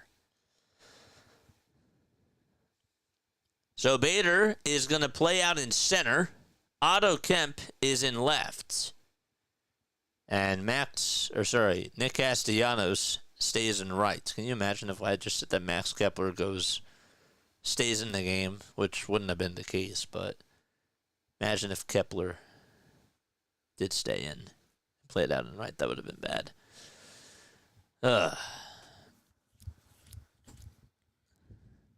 And Harper just got tossed, by the way, too. So Wes Wilson is now playing over at first. Gosh. So that's it for Bryce Harper. Top of the 8th, and the pitch is in there for a strike. Wilson is now playing over at first because Bryce just got ejected from the game. Perez in the box. O'Ryan pitching in the first, and the second pitch is flied out over towards deep right field. It's going back towards the track, and it is gone. And the Tigers retake the lead. Wencio Perez with his 8th home run of the season, and it was given up by Orion Kerkering. That was a pitch that was right down the middle. It was a meatball served up to Wencio Perez. Was that supposed to be a slider? It was supposed to go outside and it just tailed back right down the middle. The pitch. It's low and outside for a ball to Javier Baez. Just when the Phillies tie it back, they lose the lead. The 1-0. That's in there for a called strike at 96 miles per hour.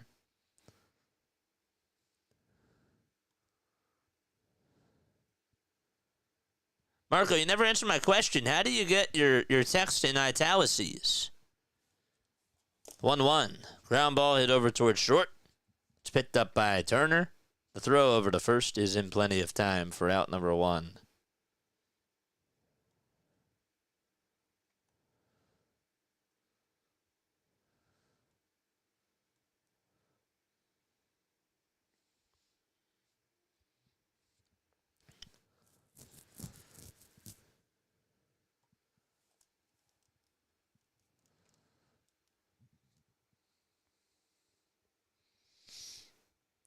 Kerry Carpenter will be the pinch hitter for the Tigers. Orion pitching. Orion does not allow a lot of home runs, by the way. He really doesn't. First pitch is in there for a strike. The pitch. That is now a 1-1 count. That's his first homer that he has allowed since April 29th. Really, it's been that long. April 29th was the last time he allowed a home run. 1-1. Popped up over towards the left field side. Kemp is on the line. He'll make the catch. And there is out number 2. Thank you so much, Brian. I appreciate the $5 super chat, my friend. All right. That is not a real leader. They were never offering anything for you to hit. Bryce is just horrible getting thrown out there as selfish. Okay, but then again, you know, you want him to just not be vocal or anything like that, and then again, as a fan base, we criticize our players for not standing up for themselves, and they did there. So it doesn't make sense to me, your argument there. But I do appreciate the $5 super chat. 0-1, swing and a miss. And so the count is 0-2. He might be a hate to see right now, but you want him to be vocal. You want him to go out there and, you know, say something and stand up for himself, but you don't want him to get ejected like that. 0-2. That's up high for a ball.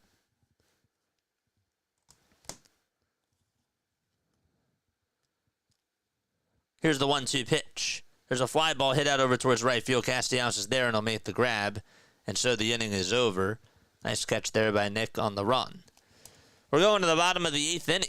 Phillies are down 4-3. Wencio Perez hit a home run, the first time that Orion has allowed a homer in 3 months. And they'll be back. Buckle up, it's a new game. What's going on? No, we criticize Rob for not standing up for his team. Well, we criticize him for that too, but I've heard fans in this city, specifically Larry, that have said, well, Bryce is not being vocal enough. Bryce is not speaking up, even for himself at times. And so there he goes out there, just getting himself ejected on a pitch that he thought was a pitch where he did not appeal and go around, and yet he gets thrown out of the game, and he shows emotion. Now, your manager has to do that too, and the fan base has been talking about that as well, but there are some fans out there that are saying that Bryce Harper doesn't have heart, doesn't show any emotion, and he just did that for you right there. And so I don't understand. To me, it seems like, and it might just be me, but that seems more like talking out of both sides of your mouth. I get speaking up, but in a game this close, you have to keep it in check, says Colonel Bernie. What's up, Colonel? How are you?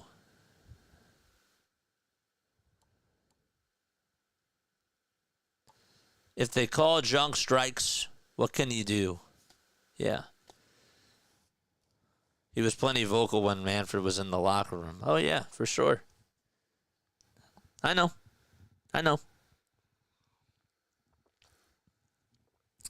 Yep.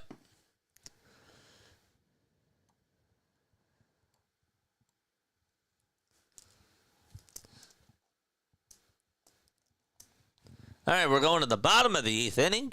4-3 is the score. Brendan Hanafy is going to go out there to pitch. And no, I'm not saying to get happy about it, but obviously, like you're down by a run. I understand. But bottom of the 8th, JT is up. And the first pitch that JT sees is in there for a called strike. JT tonight 0 for 3 with a ground out, a fly out, and a line out. 0-1 pitch. And he chops a foul towards the left side.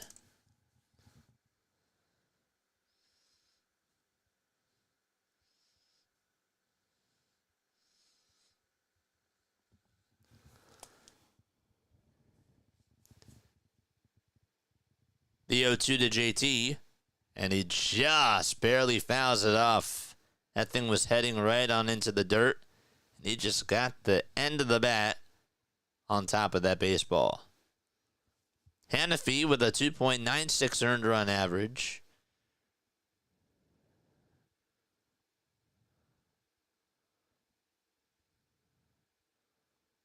He's from Harrisonburg, Virginia. 3-2 on the way, a swing and a miss. And JT is down on strikes. Did I say 3-2? I meant to say the 1-2 on the way.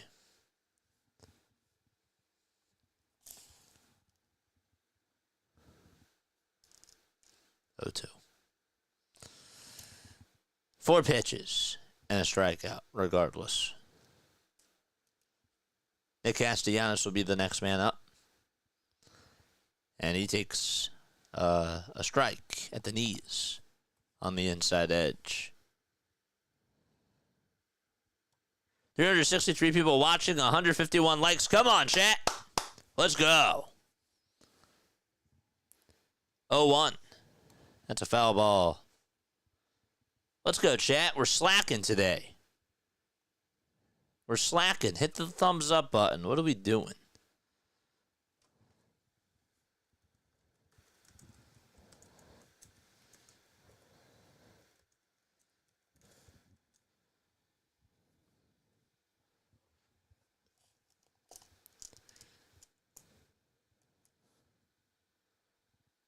Let's go.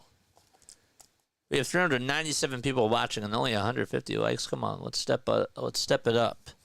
0-2. That is outside for a ball.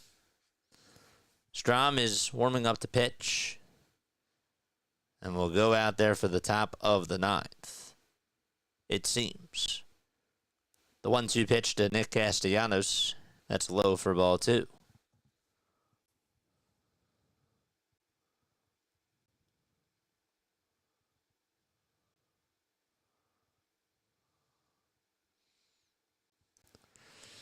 Two balls, 2 strikes. Hannafy winds up and fires again. That misses for ball 3. It's a full count to Nick Castellanos. Otto Kemp is the next man up. Hit that thumbs up button and subscribe to the channel as well. We're at 160. Let's get to 200. 3-2. That's a foul ball.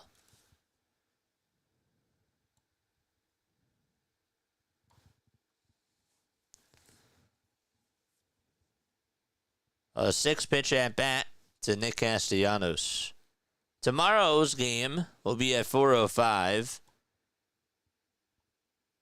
And then Sunday night, they play at 7:10. 3-2 to Casty. Line drive, base it out towards left center field. And so, Casty is going to get on with a single as it took about a couple of bounces towards that left fielder. And a 1-out single for Nick. Got right over to Riley Greene. He actually was able to cut it off. But Casty gets on, and so the tying run is at first base. Let's go. 2 singles in a row for Nick Castellanos. Singled his last time up in the 7th. Charge! The pitch on the way, swing and a miss. That's to Otto Kemp. He singled in the 7th, and he also scored a run as well.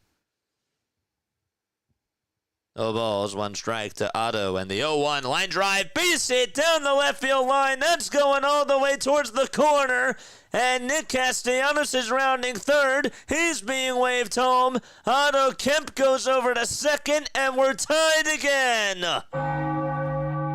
4-4, and CBP just got loud.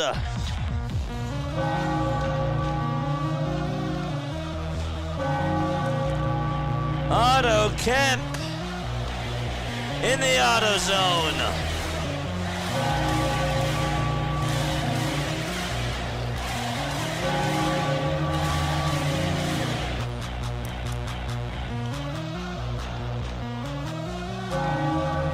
Let's go. Here comes Harrison Bader. So Hannafy allows the Phillies to get back in this. And Bader swings and misses at the sweeper.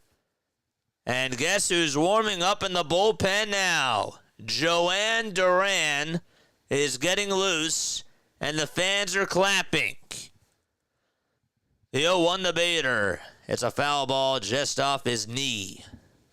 Bader came on in to play for Max Kepler, and he walked in the 7th and also scored a run.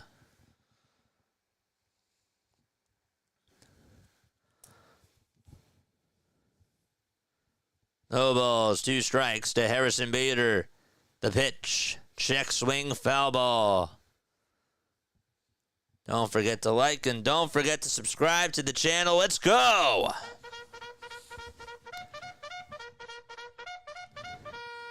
Charge!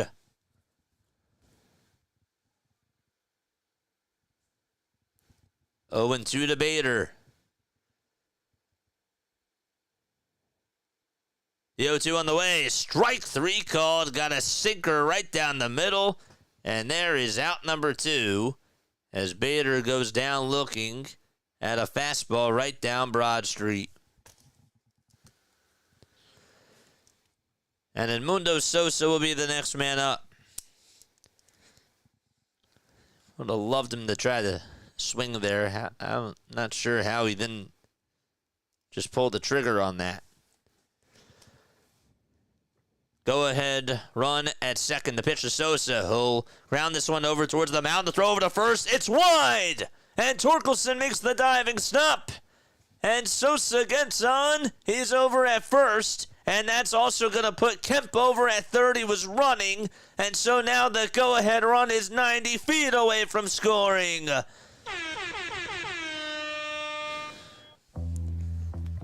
Sosa got on top of it. And it sort of rolled slowly over towards the mound. A good throw would have got him out, but that was not a good throw by Hannafy. And Torkelson was lucky just to be able to make a diving stop there. Hannafy was lucky. And so that's going to be it for Hannafy. His night is done. AJ Hinch pulls the plug, and we will have another pitcher coming on in to face Bryson Stott. Let's go. Wow, we'll take it. We'll take it.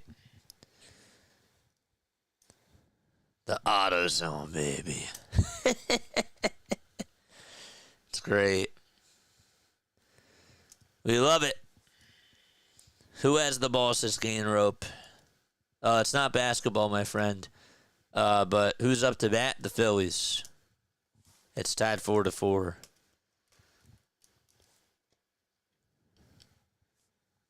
A 3-run jack is incoming. Crazy stuff.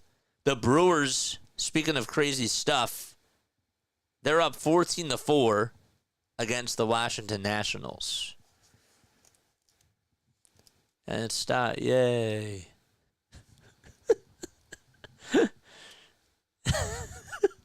You guys are so sarcastic. I can't. I love you guys, but you're all funny. You're such characters. Out incoming. Man, Philly is a tough city to play in. It's a tough one, but you know, like when you're loved in Philadelphia, you've done something good. Stott will hit it just to tick me off. You guys are funny. Pop-up Stott. Just keep adding fuel to the fire.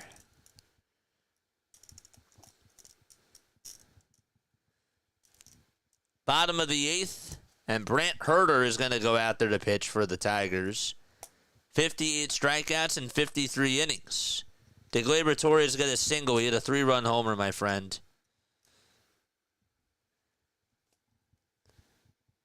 The pitch.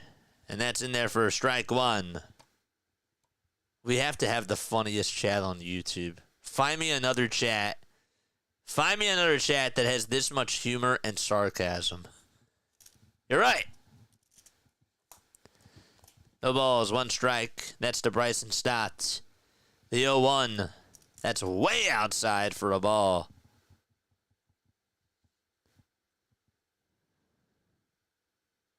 Being in this chat teaches one how to convey sarcasm with text. It's a learned skill. Welcome to the Philly Freaks, where sarcastic chatters come alive. No, I'm kidding. The 1-1. That is down in the way for ball 2.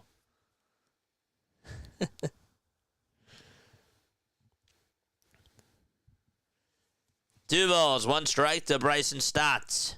Phillies trying to take the lead. The 2-1 to Stott. And that's a sinker that's in there for strike 2. But Sosa goes over to second base. It's 2 balls, 2 strikes. 2 runners now in scoring position. 5 seconds left on the pitch clock. The 2-2 on the way, and there's a ground ball hit over towards the third base side. Backhanded by the shortstop to throw to first. It's in time, and Stott thought he was safe. And we'll see if the Phillies decide to look at this. They say, hold up a second, and they're going to challenge. All right. They will challenge, and let's see if Rob ends up being correct. If he is, it's an RBI infield single. It went under the glove of the diving attempt by Ibanez. Javier Baez, though, was there to back it up. He actually made a throw that bounced in the dirt over to first. And I don't know. I can't tell if Stott beat that thing out or not. Torkelson actually made a nice play, and Stott, he did. He got there. His left foot just got on the bag before it went into the glove. And let's see what the call is. I think that they ruled him safe. They made the call. Stott still is over at first. Did they take the earpiece out? They did, and the Phillies have the lead. 5-4.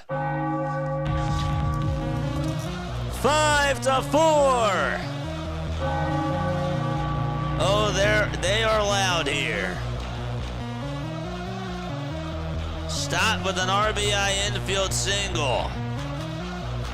And Turner's coming up. The inning will continue.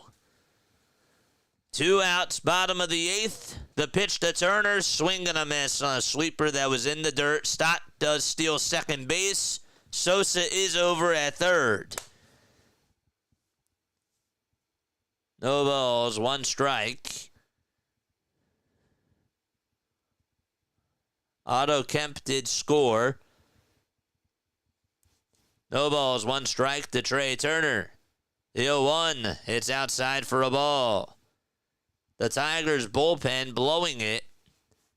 And Duran getting loosened up for his first save opportunity if the score remains the same. The 1-1 to Turner. That's at the knees for strike 2. It was a sinker at 93 miles per hour. Phillies were down 3-0 before the bottom of the 7th. And now lead at 5-4. The 1-2 on the way to Turner. Swing and a miss. And the inning is over. But the Phillies do get the lead. They retied the ball game, and they get the lead. 5-4 is the score. Otto Kemp had an RBI double, and Bryson Stott got on with an RBI infield single that was initially ruled a ground out to end the inning. But Rob challenged. The call was overturned, and Duran coming on in. The music was cued, and here he comes out for the 9th inning. I can't wait to hear the walk-up song. They're doing it live. Oh, that's so cool. Imagine being at the stadium right now and just getting to listen to the music. The lights go out, and here comes their new closer, Duran. Oh, that's so cool. That is awesome. The graphics are insane. Oh my gosh. And the camera work is great. Somebody is, one of the camera operators at NBC Sports is filming somebody on their phone filming his entrance. Oh, that's so cool. Great camera work by them. Duran coming on in for the top of the 9th inning. Obviously, he's faced the Tigers a lot because he was a member of the Minnesota Twins. That was one of their big rivals. This guy throws a lot of gas, and he is warming up on the mound. This season with the Twins, 49 games, 16 saves and 18 opportunities, 53 strikeouts, only 1 homer allowed, and batters are hitting .219 against them.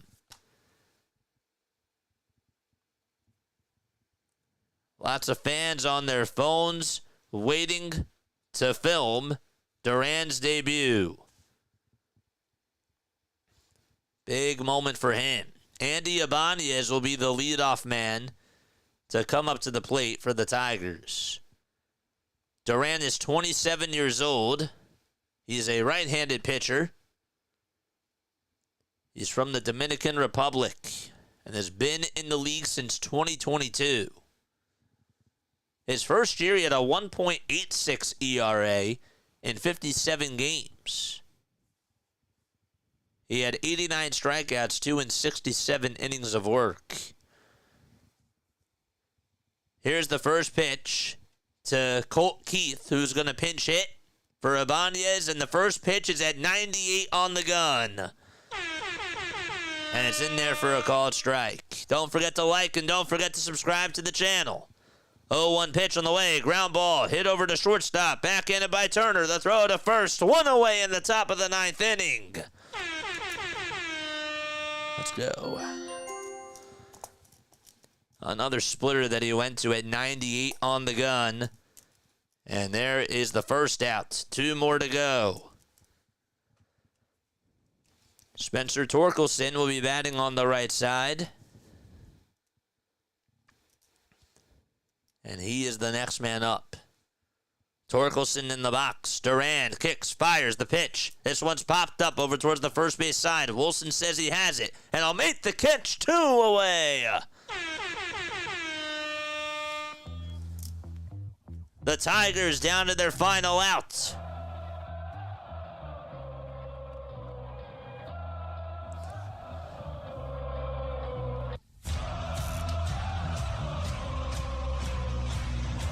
Keep hitting that like button and keep subscribing to the channel. 530 people. Thank you all so much for being on here. Riley Greene is up in the first pitch. There's a fly ball hit out to left field, and that's caught by the left fielder Kemp, and the ball game is over. How about the Phillies? They were down 3-0 going into the bottom of the 7th, and they come back and win by a final score of 5-4 against the Tigers. Joan Duran gets his first save in the pinstripes. Ring the bell, the Philadelphia Phillies win.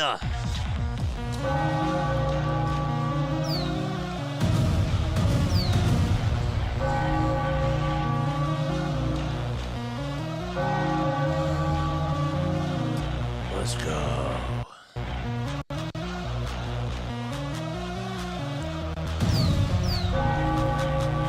Let's go.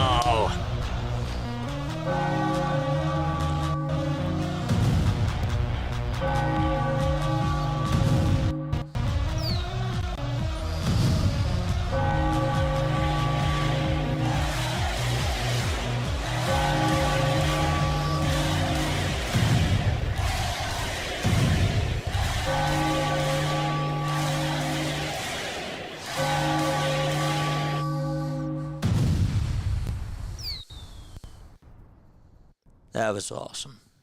That was cool. Alrighty. Awesome game. There's a lot to talk about. I am going to do a post-game show. But if you are going to sign off, hit the thumbs up button. Hit the subscribe button as well on your way out. We really appreciate you guys for coming on here. That was a wild game. The Phillies were getting no hit by Jack Flaherty. And they pulled him. And A.J. Hinch decided to go to the bullpen. It backfired, and the Phillies came to life, and they won the ball game, and they definitely worked a comeback there. I'm sorry. I know Ranger was great, and I know that the Phillies had some great moments on the offensive side, but you know who I got to give my MVP to? I'm sorry, I have to do it because he made this Phillies debut. It's Joan Duran. I got to give it to him.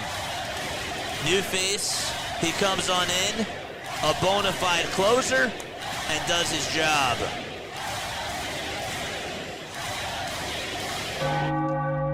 That's not to dismiss Ranger Suarez. That's not to dismiss what Ranger did. This guy threw 4 pitches and got 3 outs. And you needed them to be clutch. He came on in, and he did his job. So, he's my player of the game. Let me know who you think the player of the game is in this one.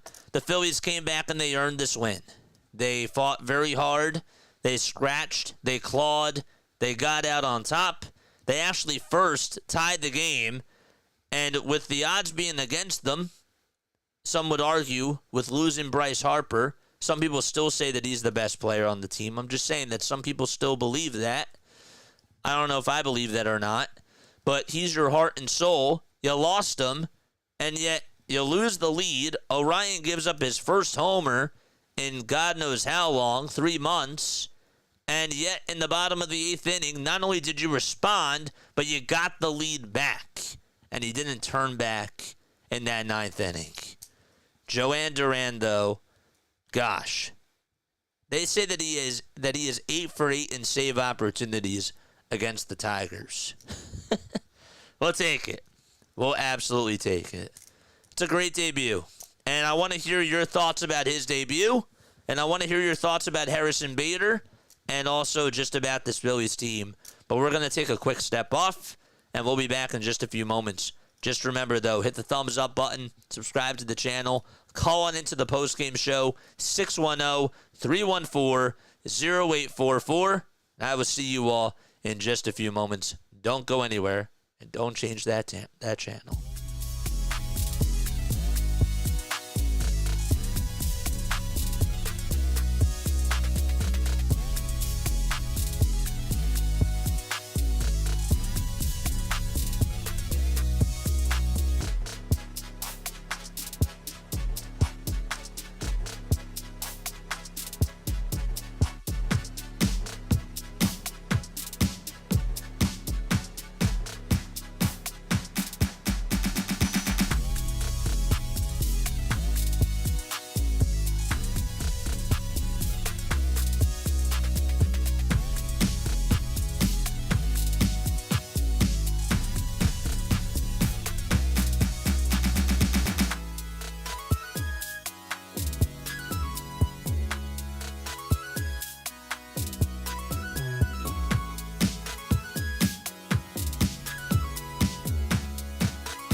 Graduated from Rowan University in the spring of 2022 with a sports communication and media degree. I got to actually call minor league baseball and G League basketball games while I was in school. And then I graduated, and as soon as I graduated, I went to NFL Films in Mount Laurel, New Jersey. And as much as I loved that experience, I miss putting on the headsets. I decided, you know what, talk is cheap. I have a laptop that's in my house, and so 21 months later, here we are, still on YouTube, calling games and building an incredible, loving community on here with the people that I call my Philly freaks with a capital P and a capital H. We go live for every single Phillies, Sixers, and Eagles game, and we do it like old school radio play-by-play style. I'm Jason Joseph, and this is Play-by-Play with JJ. I showed a swung on barrel. Get out to right field. Bye-bye baseball. That baby is long gone. Congratulations. Congratulations. That was a good win. That was a good win. I got a lot to break down. First of all, hit the thumbs up button, subscribe to the channel, turn on the notification bell icons, especially if you're fired up like me, or you're watching Duran go out there in the 9th inning with the bright spotlights on him and just delivering through the guts of the game, because he's that dude. He's that closer. He's that disgusting. He is that good. And the Phillies finally have a guy that they can throw out there for the 9th inning, who, by the way, is under team control. And he was just lights out strong. Oh, man. You came back. Let's break this down, okay? You went out there today. You were getting no-no'd by Jack Flaherty. That's unacceptable. That's unacceptable. However, AJ Hinch, I know that the pitch count said that he had 95 pitches. AJ Hinch goes out there and he pulls them. And the Phillies take advantage of the situation. They did. They found a way to come back and win this game. This sort of kind of reminds me of like the 08 Phillies. This win kind of just made me think about the 08 team. Now, obviously, it was Jimmy Rollins' Wall of Fame night. Really, really good night out at Citizens Bank Park. Really. This was one of those types of wins where I can say to myself, they beat a good team. I know that the Tigers were on a bad losing streak, but they've won their last 4 games. They've been playing better baseball. They had the lead, and the Phillies found a way to get themselves out in front. We'll talk about Bryson Stott. We'll talk about Ranger Suarez. But I really want to go to that bottom of the 7th first and foremost. Otto Kemp made some excellent plays at the plate when he was up to bat. I actually thought, too, that Rob Thompson did a good job managing the bench and managing this bullpen. I liked Orion for the 8th inning. I would not have gone to Strom there. Even though Orion gave up the homer, that's on him. Other than that, Orion did good. But I'm going back to the bottom of the 7th first. Nick Castellanos gets on with a single. The man was down 0-2 in the count, worked it back up to a 2-2 count, and then got on with a single. Then Otto Kemp comes up, okay, and they make the move. They put in Holton to go out there. The guy gets a cutter, and he sort of blooped it out to right field, got on with a single, and the Phillies played small ball. Bader then gets on with a walk. Very good at bat by Harrison Bader, okay? He did not swing at a pitch. Now, I say that because I've seen this team with terrible plate discipline, and they swing after changeups that are in the dirt. He got 2 changeups in the dirt on his first 2 pitches. So on his first pitch, there was a changeup that went straight down. The second pitch, changeup, straight down. He took them both, and then he took 2 fastballs. One was inside, the other one was outside. I thought that he did the right thing there, and that he kept his head locked in just because he didn't swing. He wasn't looking foolish there. So I kind of have to say, you know what? I'll give him credit too, because while Holton looked a little bit iffy out there, Bader kept the bat on his shoulder, and it was the right thing to do. This guy was throwing junk. He saw what was coming. It was no good. Okay, and then Sosa gets unlucky, lines out to third, the bases are loaded, and Casty, thank goodness, wasn't off the line, because if he was a little bit further out, he would have been out over at third base. That was wild. Stott then hits a sac fly. Big sac fly there. You got to get a run.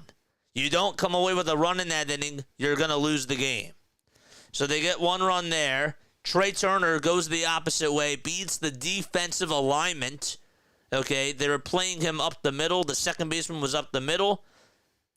And the shortstop was towards the left side, obviously in the shortstop position. But what I'm trying to say is that 4-3 hole was open. And he beat the defensive alignment there. He did. Like, that was a good play by Trey and a very good hit. He didn't need to hit the ball out of the park there. All he had to do was make solid contact and put the ball in play, and he did. And then Kyle Schwarber, I know it was not a Schwarbomb, but that RBI single was nice too. And then Harper strikes out, and we'll get to Bryce Harper in a little bit. We go to the bottom of the eighth. The Phillies are down by a run. Nick again with a nice at-bat. Down in the count 0-2, and he worked up the pitch count. Got 7 pitches, and on the 7th one, he got a single. I thought Nick Castellanos really had a nice 7th and 8th inning. I thought that, like, both of those hits that he had, where he was down in the count 0-2, he made a difference. He really was the spark plug in this game.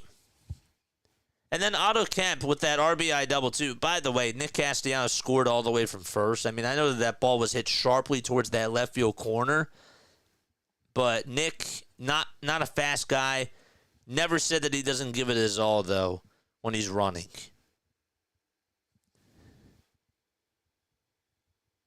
RBI double there. Bader on the next at-bat strikes out looking. And then Sosa capitalizes, and it was actually, Hannafy has a terrible throw over to first, and that kept the inning alive there. Hannafy has to make a better play than that. I will give Sosa a little bit of credit, though, because he was running down that first base line, and Hannafy sort of panicked a little bit, and as a pitcher, you can't do that. When somebody's running out of the box as fast as they can, and they provide the pressure on you, Hannafy was lucky because Spencer Torkelson made a diving stop. The pitch was off the line, and that thing gets by Torkelson, it's game over anyways. So, that was big. And then Bryson Stott, his speed was incredible. He beat out that throw, put the ball in a good spot, and good for him, because this guy has really been getting a lot of heat, and I hope that this motivates him. I really do. I hope that this motivates him and that this encourages him to play better baseball.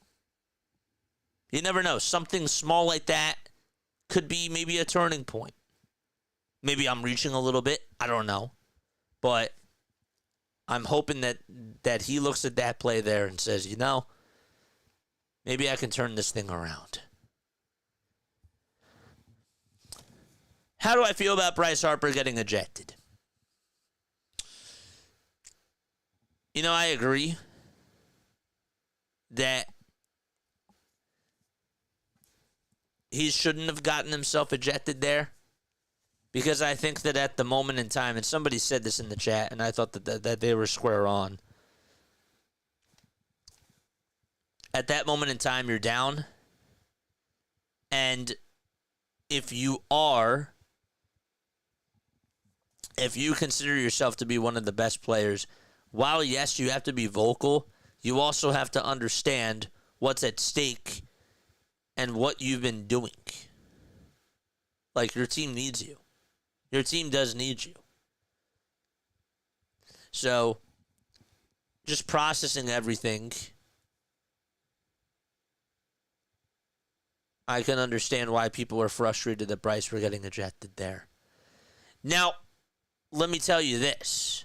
On the other side, though, if he got ejected on that second pitch, because the second pitch was not a strike, that was clearly a ball, I would have said, okay, I would have been more so okay with that. But at the same time, Rob also has to go out there and he needs to hold his players back, but he also needs to go out there and chirp. Now, he's going out there at third base just to try to get an explanation from the guy, trying to play Mr. Nice Guy and say, hold up, okay, like, what was that call there? Like, no, we need you to get into the guy's face and say, screw you, to put it nicely. Screw you for making that call. You just happen to take out one of our best players on this team. Like, that guy is supposed to be your face. You got to stand up for him. And how many times have we gone through this year with Rob Thompson? So, I don't know. That part did bug me. I didn't get to Ranger. He was my best for last. Ranger just gave up the 3-run homer. Other than that, he was great. My gosh. Ranger Suarez was terrific. And the 3-run homer was bad. That was really bad. But he settled in. And he kept it a 3-run game. And still went out there and was a fighter. That, to me, is what a champion does. Keep their head down when things go bad and still go out there and give it your all. And Ranger, to me, has the capability of being phenomenal. He is phenomenal, but, I mean, he has great stuff. Don't get me wrong. But when you think about Warriors, when you think about Cole Hamels, you think about Roy Halladay's, like, Ranger has that mentality. He's just so strong. And I liked how he locked in, he stayed with it, and didn't get his guard down. You know what I'm saying? Jesus Luzardo would have unfolded. Aaron Nola. I think Aaron Nola would have unfolded too. But that, to me, is the difference between Ranger and Jesus. And I'm not saying that Aaron Nola is a bad pitcher and that Jesus is a bad pitcher. But I'm pointing out, right, Ranger, when he deals with adversity, he still gives it his all.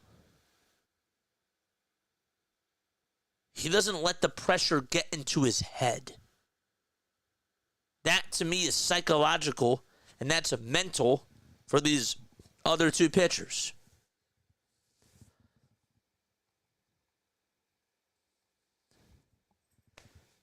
So Kerkering gets the win. Funny how that worked out. He didn't deserve it. The win deserved to go to Ranger Suarez. Hannafy gets charged with a loss. And Duran gets the save. 4 pitches. 4.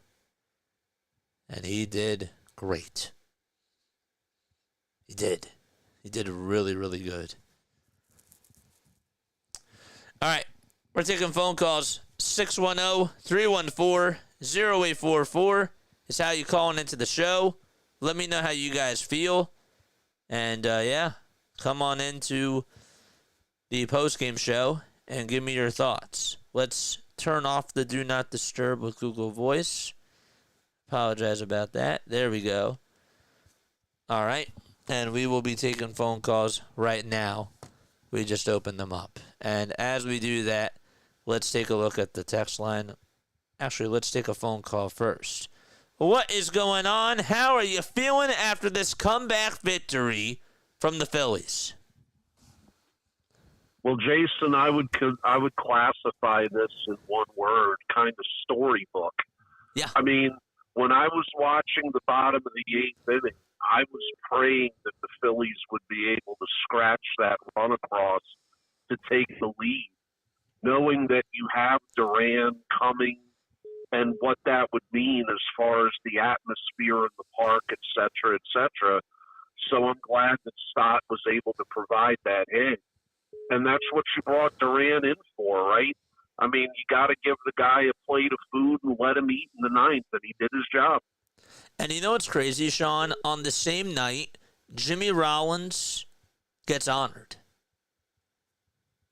And right. it just so happened that I think that storybook is such a great word to describe that, because that also adds to the color of it too. Because I'm sure that you were watching the speeches that Ryan Howard was giving and that Jimmy was giving as well. And it just made you think to yourself like that, for him to get honored. I mean, it was a magical moment for him, and it was a well-deserved moment. And you're watching the highlight reels and the tapes, and you're just seeing the smiles from Jimmy. You're seeing that infectious smile on his face, and you're seeing just great diving stops. You're watching a 2-run base hit off of Jonathan Broxton, and it just gives you the goosebumps. And storybook, I really feel like, is a very good word to describe this game, because that added into it. It just did. Right. I thought it was interesting, though, if you heard Rollins when he was on the broadcast saying that, it's funny, even when I played, when the Phillies have these big nights where they honor players, we usually lose. I mean, That's right. So I thought that was kind of funny, but you're right. And all this also, let's also tip our cap to my main man, Otto Kemp. Yes. Another guy left floundering in the minor leagues for far too long, comes up and contributes. Great job by Otto. Absolutely. And for him to keep his head down and just to lock in, like that's all that we ask.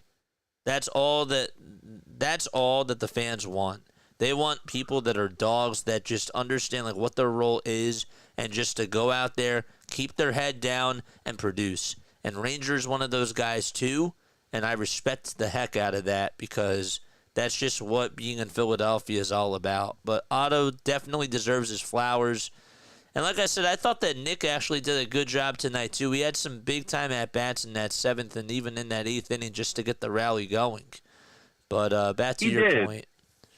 He did. I mean, I'll tip my cap to Castellanos as well. I close with 2 unfortunates. Number one, obviously, Duran can't be used tomorrow. He's on a pitch count, and, those 4 pitches that he threw, I mean, he's probably going to be worn out, especially with an afternoon till tomorrow. Yeah. But my other regret, all I can think about is, isn't it a damn shame that in the postseason you don't have Duran from the right side and Alvarado from the left side? I know. Can you imagine how lethal that would be with both guys throwing BBs of about 108 miles an hour? Oh, my God. It's just a shame. It really is. Sean, I appreciate the call. As always, thank you so much for coming on here. You always bring great takes to the post-game shows. I love you, man. Thank you, Jason. Have a good night, my man. You too. He's right. Losing Alvarado is huge. And it is kind of sad when you think about it from that perspective, because you just have that 1-2 punch of a guy that throws 101, 102 from the left side, and that's Jose Alvarado, and another guy that can throw 100, 101, and even 102 at times, and that's Duran. That is kind of sad when you really do think about that. But I'm happy that he's here. I'm happy that he produced in bright lights, and he did it against a team that he has faced a lot throughout his career. And so I tip my cap to him.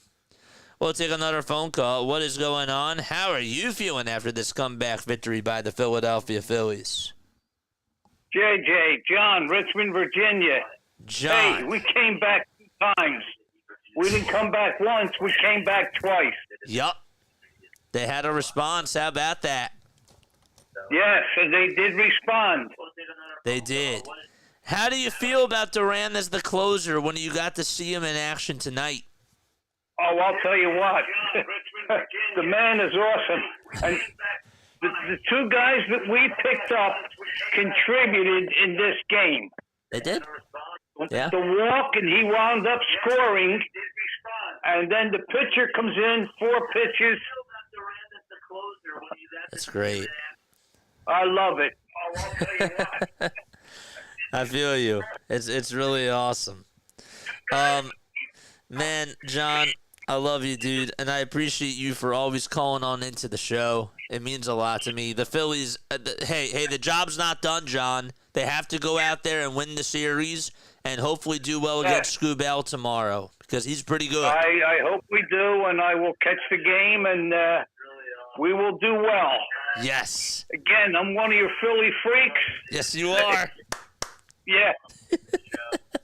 You're the best, John. Thank you so much. Have a good night.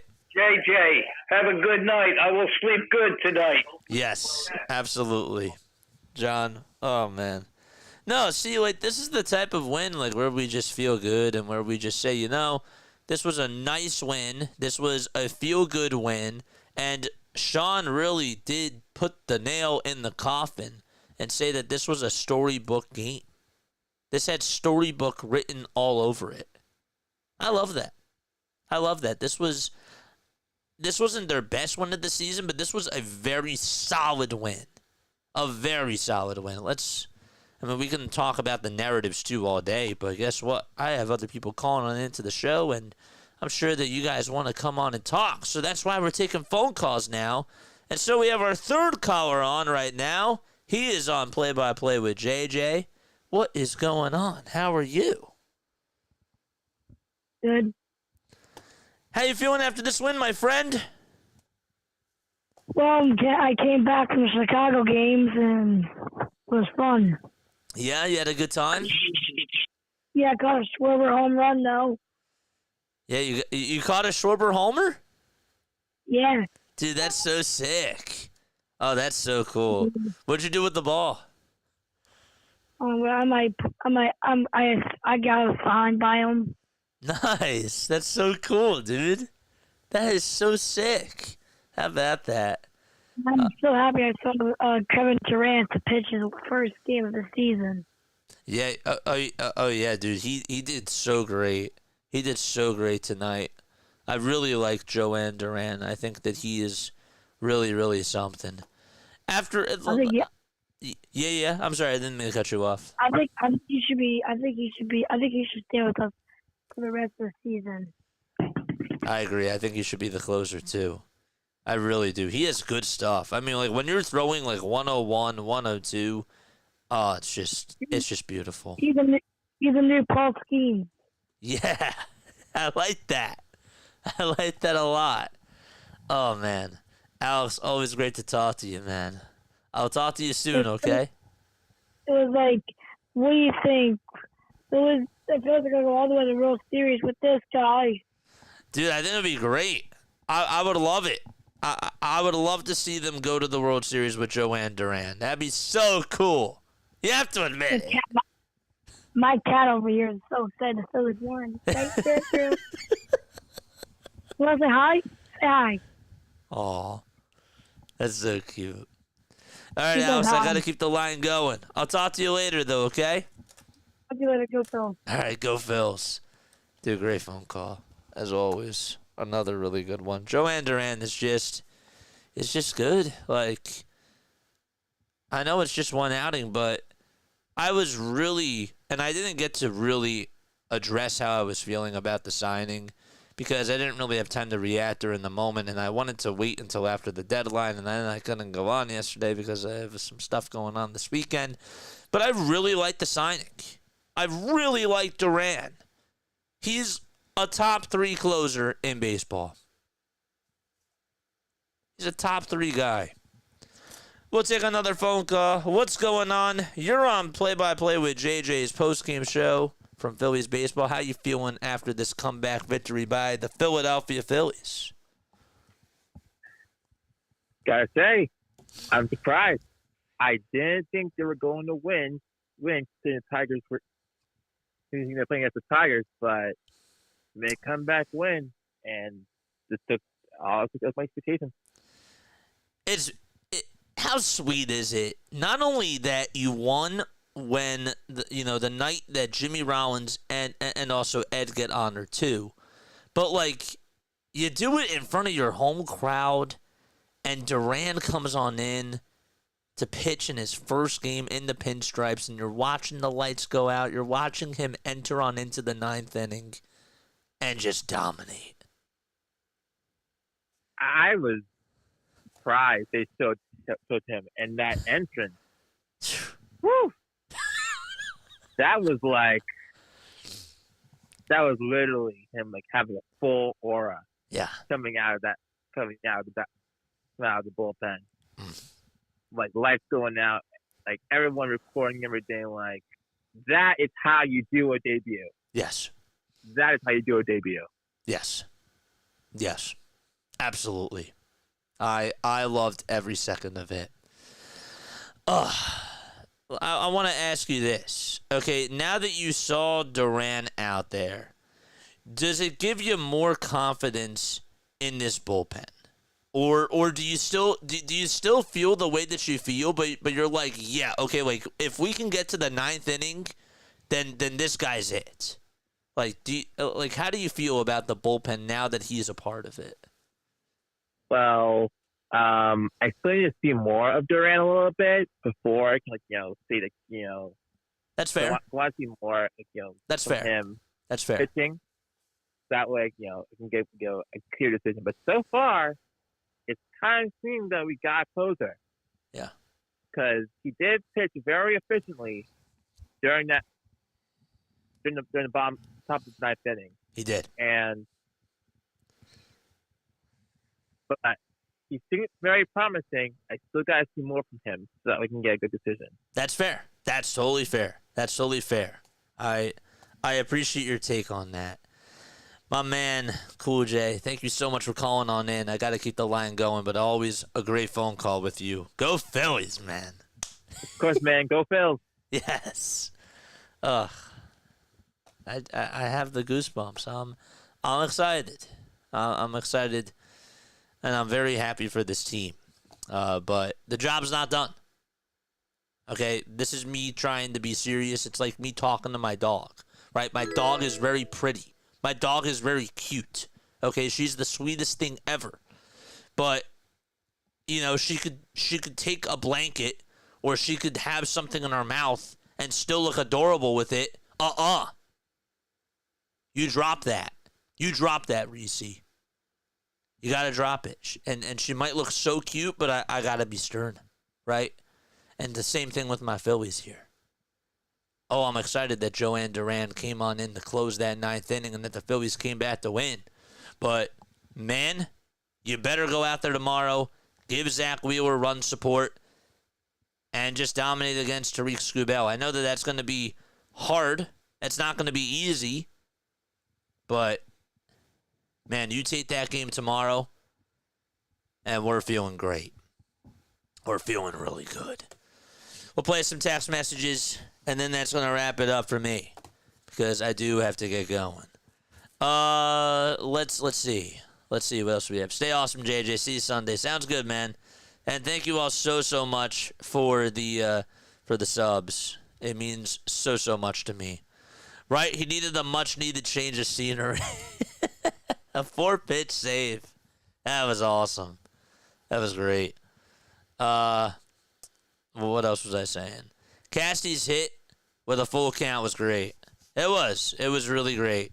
The walk by Bader was huge. We've seen too many batters on this team not take a free base. Yeah. Again, 2 pitches that are in the dirt. Trey Turner most likely is swinging at that. Nick Castellanos, how many times? He's swinging at that. Even Bryce Harper can chase after those pitches. And it wouldn't surprise any of us because that's just how things go in Kevin Long's system and also how the hitters have been executing. They seem to chase after a lot of junk. They did it tonight against Jack Flaherty. Let's be real. Let's be honest with ourselves. They did that tonight, and Jack Flaherty was able to stay in the game. So, anyhow, one more message. Harper frustrated but needs to control his frustration. Yeah, They won without him tonight. From that 7th inning on. From the 8th inning on, I should say. It's funny. What else do we have? I'll read one more. Screwball's all right. He's pretty good. He's just okay. He's up for Cy Young of the Year.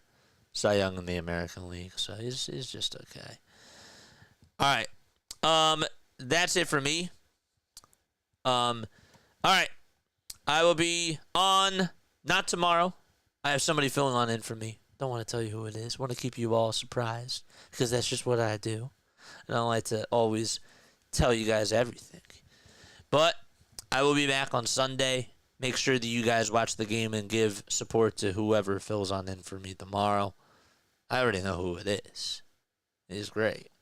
I love him. But you'll see him tomorrow. All right. Love you all. Laila Tov. Good night. Catch you all on the next one. Bye.